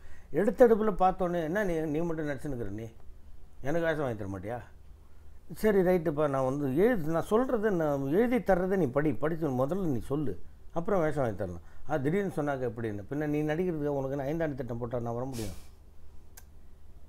இப்போ இதில் என்ன விஷயம்னு கேட்டிங்கன்னால், ஒரு ஒழுங்காக பேசக்கூடிய ஒரு நபரை நீ இரிட்டேட் பண்ணி கோவப்பட வைக்கிற, இதுதானே உண்மை. அந்த மாதிரி செய்யாதீங்கன்றது தான் என்னுடைய வேண்டுகோள். கண்டிப்பாக ஆடியன்ஸ் இதை பார்த்துட்டு இனிமேல் லைட்டாக சிந்திக்க ஆரம்பிப்பாங்கன்னு நினைக்கிறேன். அண்ட் தென் நாங்கள் இன்னொரு இன்டர்வியூவில் கேள்விப்பட்டது என்னென்னு பார்த்தீங்கன்னா, நீங்களே சொல்லியிருக்கீங்க என் ஃபேமிலி வந்துட்டு ஒரு பாரத விலாஸ், நிறைய ஆளுங்க இருக்காங்க, டிஃப்ரெண்ட்டான ஸ்டேட்ஸ்லேருந்து வந்திருக்காங்கன்னு சொல்லிட்டு. அதை பற்றி சொல்லுங்கள், உங்கள் ஃபேமிலியை பற்றி சொல்லுங்கள். இந்த ஜாதி மதம் இதெல்லாம் வந்து எனக்கு பெரிய நம்பிக்கை கிடையாது. இருந்தாலும் சொல்கிறேன், என்னுடைய தகப்பனார் வந்து தேவர் இனத்தை சேர்ந்தவர், தாயார் வந்து ஐயங்கார், என்னுடைய மனைவி வந்து கேரளா சைடு, அவங்க பிள்ளை அந்த மாதிரி. என்னுடைய மனைவியினுடைய தங்கையினுடைய கணவர் வந்து அவர் எங்கள் ஊர் சைடு, அவர் வேற ஒரு கம்யூனிட்டி. இப்போ எங்கள் அண்ணன் பையன் கல்யாணம் பண்ணியிருக்கிற பொண்ணு ரஷ்யா. ஓ, ஸ்டேட் மட்டும் இல்லை, கண்ட்ரியே டிஃபரன்ஸ். அதே மாதிரி எங்கள் அண்ணன் பையன் இன்னொரு பையன் கல்யாணம் பண்ண பொண்ணு வந்து இஸ்லாம். வேற ஒரு நண்பர், எங்கள் சொந்தக்கார பையன் ஒருத்தன் கல்யாணம் பண்ணியிருக்கிற பொண்ணு கிறிஸ்துவ பெண்ணு. இப்படி அதெல்லாம் ஒன்றும் கிடையாது. மனித இனத்துக்குள்ளே தானே கல்யாணம் பண்ணியிருக்கிறோம் இல்லையா? விவேக் ஒரு படத்தில் கேட்பாரு, நீ என்ன மனுஷ இனத்தையே தாண்டி நீ மனுஷனுக்கும் கழுதைக்கும் நீ போய் கனெக்ஷன் கொடுக்குறேன்னு ஒரு படத்தில். அந்த மாதிரி இல்லையே. நாங்கள் வந்து எனக்கு இதெல்லாம் வந்து ஒரு பெரிய இது இல்லை. சாதி இரண்டொழிய வேறில்லை சாற்றுங்கால் நீதி வழுவா நெறிமுறையின் மேதினியில் இட்டார் பெரியோர் இடாதார் எழுகுலத்தோர். தர்மம் பண்ணவங்க உயர்ந்தவர்கள், தர்மம் பண்ணாதவங்க தாழ்ந்த ஜாதிங்கிறது தான் அவ்வையாரே சொன்னது. அது ஒரு பெரிய மேட்ரு கிடையாது. ஓகே, அது ஒரு பெரிய மேட்டர் கிடையாது. பட் நீங்க இதை பத்தி சொன்னோன்னே எனக்கு தோணுன விஷயம் என்னன்னா, கேரளால இருந்து வைஃப் பண்ணிக்கலாம்னு பாக்குறீங்களா? நான் அப்படிலாம் எதுவுமே சொல்ல சார். கேரளான்னு சொன்னீங்களே உங்க வைஃப், அப்படின்னா லவ் மேரேஜ் அவங்களது? லவ் இல்லைம்மா, எனக்கு வந்து ரொம்ப நாளாக கல்யாணம் ஆகலை. இதுதான் காரணம். பையனுக்கு என்ன வேலை பார்க்குறாரு? Dubbing artist. டப்பிங் ஆர்டிஸ்ட்னால் வேலை இல்லாத நாள் என்ன பண்ணுவார்? வேலை இல்லாதனால சும்மா தான் உட்காந்துருப்பார், வேறு என்ன பண்ணுவார் அவர் ஒன்றும் பண்ண மாட்டார். அதனால் ஒன்று. ரெண்டாவது வந்து தேவர் கம்யூனிட்டியில் கேட்டாக்கா வந்து ஐயர், அம்மா ஐயர்ன்றாங்க. பிராமின்ஸில் கேட்டாக்கா அப்பா தேவர்ன்றாங்க, பொண்ணு கொடுக்க மாட்டேன்றாங்க. ஒன்று. அதுக்கப்புறம் வேலை. சரி, இப்படி இருக்கும் பொழுது என்னுடைய மனைவியை ஒரு நாள் ரோட்டில் பார்த்தப்போ பிடிச்சிருந்தது. என்னுடைய நண்பர்கிட்ட பேசினோன்னே அவரும் அவங்க வீட்டில் பேசி சொன்னோன்னே ரொம்ப என்னை பற்றி ரொம்ப நல்ல பையன் அப்படின்லாம் போயெல்லாம் சொல்லியிருக்காரு. சரி ரைட்டுன்ட்டு அதுக்கப்புறம் ரைட், இறைவன் விதித்து இருக்கிறான், நடந்துருச்சு, நல்லபடியாக தான் இருக்கிறோம் ஆண்டவ முன்னியத்தில். இது லவ் மேரேஜ் தானே? இது இல்லை, அப்படி இல்லை, லவ் அப்படி சொல்ல முடியாதுமா. பிடித்திருக்கு, பார்த்துருக்கோம், வீட்டில் பார்த்தாங்க, பேசினப்போ பிடிச்சிருந்தது, அவங்க வீட்லேயும் பிடிச்சிருந்தது, எங்கள் வீட்லேயும் பிடிச்சிருந்தது. ரைட்னு கல்யாணத்துக்கு பிறகு லவ் பண்ணுறேன். இப்போ வரைக்கும் பண்ணிகிட்டு இருக்கிறேன். ஒய்ஃபை லவ் பண்ணி இனிமேலும் நீங்கள் பண்ணிட்டு தான் இருக்கணும். ஆமாம். ஓகே, நிறைய இன்ட்ரெஸ்டிங்கான விஷயங்களை எங்களுக்காக பகிர்ந்துக்கிட்டீங்க சார். பார்க்குறவங்க காமெடியன் அப்படின்ற பாயிண்ட் ஆஃப் வியூ மட்டும் இல்லாமல் எந்த அளவுக்கு ஒரு நல்ல மனிதர், எந்த டாப்பிக்கை பற்றி பேசினாலும் அதை பற்றி பேசிட்டே இருக்காரு அப்படின்ற ஒரு உணர்வு தான் வந்திருக்கும். நீங்கள் எப்படி ஃபீல் பண்ணி? பேசிக்கிட்டே இருக்காருன்ற உணர்வு நிச்சயமாக வந்திருக்கும். இன்ட்ரெஸ்டிங்காக பேசிட்டு இருக்காருன்ற உணர்வும் வந்திருக்கும் கண்டிப்பாக. அது இல்லை, எனக்கு நிறைய பேசணும் எல்லாரோடும். நிச்சயமாக வந்து பேசத்தான் வந்து உங்களுக்கு அனுபவம் வளரும், அறிவு வளரும், பகிர்ந்து கொள்ள முடியும். உங்கள் மனதில் இருப்பதை நீங்கள் சொன்னால்தான் புரிந்து கொள்ள முடியும். நான் என் மனசில் இருக்கிறத நான் சொன்னால் புரிஞ்சு, நான் பாட்டுக்கு அப்படியே பேசாமல் அப்படியே உட்காந்துட்டே இருந்தேன்னா அப்புறம் எதுக்கு இன்டர்வியூ? வேணா சும்மா கூப்பிட்டு உட்கார வச்சுக்கிட்டு இவன் மூஞ்சி பார்க்குற மாதிரி இருந்தாலும் பரவாயில்ல, பார்க்கலாம் அப்படிலாம் சொல்லுவாங்க, நிறைய பேர் சொல்லுவாங்க. அதெல்லாம் நான்லாம் நானே சில கண்ணாடி பார்த்து நானே பார்த்துருக்கேன். மூஞ்சிலாம் நடிக்குதா சார்? என்ன சொல்றீங்க? சூப்பர் ஸ்டாரே உங்களையும் அவரையும் கம்பேர் பண்ணி சொல்லியிருக்காரு. அதுக்கப்புறம் என்ன தேவை? அதுதான் எனக்கு ஒரு பெரிய பாக்கியம். அண்ணா வந்து அப்படி சொன்னது, நான் தம்பி பாஸ்கரும் ஒரே மாதிரி இருக்கோம் பாருங்கன்னு சொன்னது எனக்கு ஒரு, அது எனக்கு தானே பெருமை அப்படின்னு நான் அண்ணாகிட்டே சொன்னேன். சரி, ஓகே. சின்ன வயசுல யாராவது உங்களுக்கு காம்ப்ளிமெண்ட் கொடுத்துருக்காங்களா? லைட்டா ரஜினிகாந்த் மாதிரி இருக்கான் நிறைய பேர் சொல்லுவாங்களா? நிறைய. நாங்கள் ராயப்பேட்டையில் இருக்கும்பொழுது தான் வந்து இந்த 16 வயதிலே படம்லாம் வந்தது. அப்போ எல்லாருமே ஃப்ரெண்ட்ஸ்லாம் என்னை பரட்டேன்னு கூப்பிடுவாங்க. இந்த விஷயத்தை நீங்க சொல்லாம விட்டுட்டீங்களா? இதுதான் பயங்கர ஹைலைட். அப்படின்னா பரட்டேன்னு கூப்பிடுவாங்க. ஓகே, அப்படினா நீங்க லைட்டா ரஜினி சாரோட ஸ்டைல்லாம் ஃபாலோ பண்ணுவீங்களா? ஜெனரலா கம்பேர் பண்ணும்போது சின்ன வயசுல பண்ணவே மாட்டேன். சின்ன வயசுல கூட பண்ணவே மாட்டேன். பண்ண கூடாதுன்றதுலயே ரொம்ப பிடிவாதமா இருந்தேன். அண்ணாவினுடைய ஸ்டைல பண்ணிடக்கூடாது அப்படிங்கிறதுல ரொம்ப பிடிவாதமா இருந்தேன். ஏன்னா அண்ணாவினுடைய ஸ்டைலை பல பேர் பண்ணிட்டாங்க இண்டஸ்ட்ரியில், நம்ம பண்ணக்கூடாது. நமக்குன்னு இப்போ நான் வந்து ஒரே ஒருத்தருடைய ஸ்டைலை லைட்டாக காப்பி அடிக்கிறேன். அது யாருடைய ஸ்டைல் அப்படின்னு நீங்கள் சொல்ல முடியுமா? அந்த அளவுக்கு அறிவு எனக்கு இல்லை சார், நீங்களே சொல்லிடுங்க. உண்மையிலே சொல்கிறேன், இயல்பாக நடிக்க வேண்டும் என்பதில் நான் ரொம்ப பர்டிகுலராக இருக்கிறது. பழைய நடிகர் எஸ்வி ரங்காராவ்னு ஒருத்தர் இருந்தார். கல்யாண சமையல் சாதம் அந்த பாட்டில் வருவார். அவர் தான். ஓகே, அவர் தான். கல்யாண சமையல் சாதத்தில் வருது அந்த சாங் வருமே, சாப்பாடுலாம் நகர்ந்துட்டு வருமே, அவர் தான். மாயா பஜாரில் வருவார் அவர். அவருடைய ஸ்டைலு. எஸ்வி சுப்பையா அவருடைய ஸ்டைலு. இதெல்லாம் தான் வந்து பார்த்து இவங்க மாதிரி நான் இயல்பாக நடிக்கணும் அப்படிங்கிறது தான் என்னுடைய ஒரு ஆர்வம். அதே மாதிரி வந்து சாலையில் போகக்கூடியவர்கள், ரொம்ப போகக்கூடிய மனிதர்களை பார்த்து இவங்களுடைய நட அப்படி இருக்குது, பாவனை அப்படி இருக்குது, கொஞ்சம் நேரம் அப்படியே பார்க்குறது. ரைட், இதை வச்சுக்கலாம் ஏதாவது ஒரு கேரக்டருக்கு அப்படின்ற மாதிரி அந்த மாதிரி பண்ணிக்கிறது. இதை தவிர நமக்குன்னு இயல்பாக ஒரு ஸ்டைல் இருக்கணும். Okay, fine. இதுதான் நான் பண்ணுறேன்னா. மற்றவங்க மாதிரி வந்து இப்போ ஒரு விவேக் சார் மாதிரி நான் நடித்தாலோ, இல்லை ஒரு வடிவேலு மாதிரி நான் நடித்தாலோ, இல்லை தம்பி சந்தானம் மாதிரி நான் பேச ஆரம்பித்தாலோ அவருடைய ஸ்டைலை பண்ணியிருக்காங்கன்னு தானே என்ன சொல்லுவாங்க. கண்டிப்பாக. ஸோ நான் என்னுடைய ஸ்டைலை தான் நான் பண்ணணும். நான் யாரையும் பார்த்து காப்பி அடிக்க மாட்டேன். அடிக்கவே மாட்டேன். தெளிவாக 100% தெளிவாக இருக்கேன். பரீட்சையில் கூட காப்பி அடிக்காமல் தானே 4 தடவை எழுதியிருக்கேன். கரெக்ட். ரொம்ப வாஸ்தவமான பேச்சு தான் இது. ஓகே சார், நிறைய இன்ட்ரெஸ்டிங்கான விஷயங்கள் பேசுனீங்க, நிறைய ஃபன்னியான விஷயங்களையும் ஷேர் பண்ணிக்கிட்டீங்க. இந்த 1 hour ஃபுல்லாக உங்களுக்கு எப்படி இருந்துச்சு? நேர்களுக்கு என்ன சொல்லணும்னு ஆசைப்படுறீங்க? ரொம்ப கலகலப்பாக இருந்தது, ரொம்ப ஜாலியாக இருந்தது, ரொம்ப அற்புதமான ஒரு விஷயம். நேயர்களுக்கு ஒரே ஒரு விஷயம் நான் சொல்ல போகிறேன். என்னன்னு கேட்டிங்கன்னாக்க, நீங்கள் எந்த சாதி, மதம், இனம், மொழி எதுவாக வேண்டுமானாலும் இருக்கட்டும், அது பிரிக்கப்பட்டுருச்சு ஆரம்பத்தில். அது இனிமேல் வந்து ஒன்றும் பண்ண முடியாது. ஆனால் அந்த பிரிவினை உங்கள் மனதிற்குள் வேண்டாம். நீ ரைட்டு, உனக்கு ப்ரெட்டு பிடிச்சிருக்கா ப்ரெட்டு சாப்பிடு, இட்லி பிடிச்சிருக்கா இட்லி சாப்பிடு, பரோட்டா பிடிச்சிருக்கா பரோட்டா சாப்பிடு. அப்படிங்கிறது தான் இந்த 3 மதங்களும் என்னை பொறுத்த வரைக்கும். ஆன்மீக பசி நான் சொல்வது. நீ எந்த வழியில் போய் எதை நீ சாப்பிட்டாலும் உனக்கு பசி அடங்குவதைப் போல் நீ எந்த மூலமாக போய் வணங்கினாலும் நீ வந்து உனக்கு வந்து நீ இறைவனை அடைய முடியும். அப்படிங்கிறது தான் நான் தெரிஞ்சுக்கிட்டு இருக்கிறது. என்னை பொறுத்த வரைக்கும் நான் அப்படி தான் நினச்சிக்கிட்டு இருக்கேன். நான் வந்து பிஸ்மில்லாஹிர் ரஹ்மானிர் ரஹீம் இன்ஷா அல்லாஹ்வும் நான் சொல்லுவேன். இந்த name of the father and of the son and of the holy spirit ஆமின்னு சொல்லுவேன். சுக்லாம்பிரதம் விஷ்ணு சசிவர்ணமும் சொல்லுவேன். எதை வேணாலும் சொல்லுவேன் நான். ஆனால் இறைவன் என்பவன் ஒருவன் தான். யாரையும் யாரும் தாழ்வாக பார்க்காதீர்கள். உன்னை விட மற்றவர்கள் உயர்ந்தவர்கள் என்று எண்ணாதே, உன்னை விட மற்றவர்கள் தாழ்ந்தவர்கள் என்றும் எண்ணாதே. நீ எப்படி இருக்கிறாய் அப்படிங்கிறத மட்டும் பார்த்துக்கோ. நல்லபடியாக இரு, எல்லார்ட்டையும் அன்பாக பாசமாக இருங்கிறது தான் என்னுடைய வேண்டுகோள். ஓகே சார், கண்டிப்பாக அதை நிறைய பேர் ஃபாலோ பண்ணுவாங்கன்னு நினைக்கிறேன். நிறைய படங்கள் வரப்போது, அந்த படங்கள்லாம் பார்க்க நாங்களும் காத்துட்டு இருக்கோம். ஒன்ஸ் அகைன் புத்தம் புது காலை வணக்கம். வணக்கம், புத்தம் புது காலை வணக்கம். ஓகே சாந்தினி, இன்னைக்கு ட்ரீயை பற்றி நிறைய விஷயங்கள் நம்ம பார்த்து தெரிஞ்சுக்கிட்டோம்னு நினைக்கிறேன். இதே மாதிரி ஆடியன்ஸும் இன்னைக்கு ரொம்ப சூப்பராக ஃப்ரெஷ்ஷாக ஃபீல் பண்ணியிருப்பாங்கன்னு நினைக்கிறேன். ஐ திங்க் எல்லாரும் ஒரு மரம் வளர்க்க ரெடி ஆகிருப்பாங்கன்னு நினைக்கிறேன் நேரம் இல்லை. கண்டிப்பாக கவர்மெண்ட் சொல்கிற மாதிரி வீட்டுக்கும் ஒரு மரம் வளர்ப்போம் அப்படின்னு இனிமேல் எல்லாரும் உறுதிமொழி இருப்பாங்கன்னு நான் நினைக்கிறேன். ஸோ இந்த எபிசோட் உங்களுக்கு ரொம்ப பிடிச்சிருக்கணும்னு நம்புறோம். இதே மாதிரி நாளைக்கு வித்தியாசமான கான்செப்ட் அண்ட் இன்ட்ரெஸ்டிங்கான செக்மெண்ட்ஸோட மறுபடியும் உங்களை சந்திக்கும் வரை உங்களிடம் இந்த விடைபெறுவது சாந்தினி மதிவான Alex from the team of Udhayam பருப்பு வகைகள் வழங்கும் புத்தம் புது காலை. பாய்.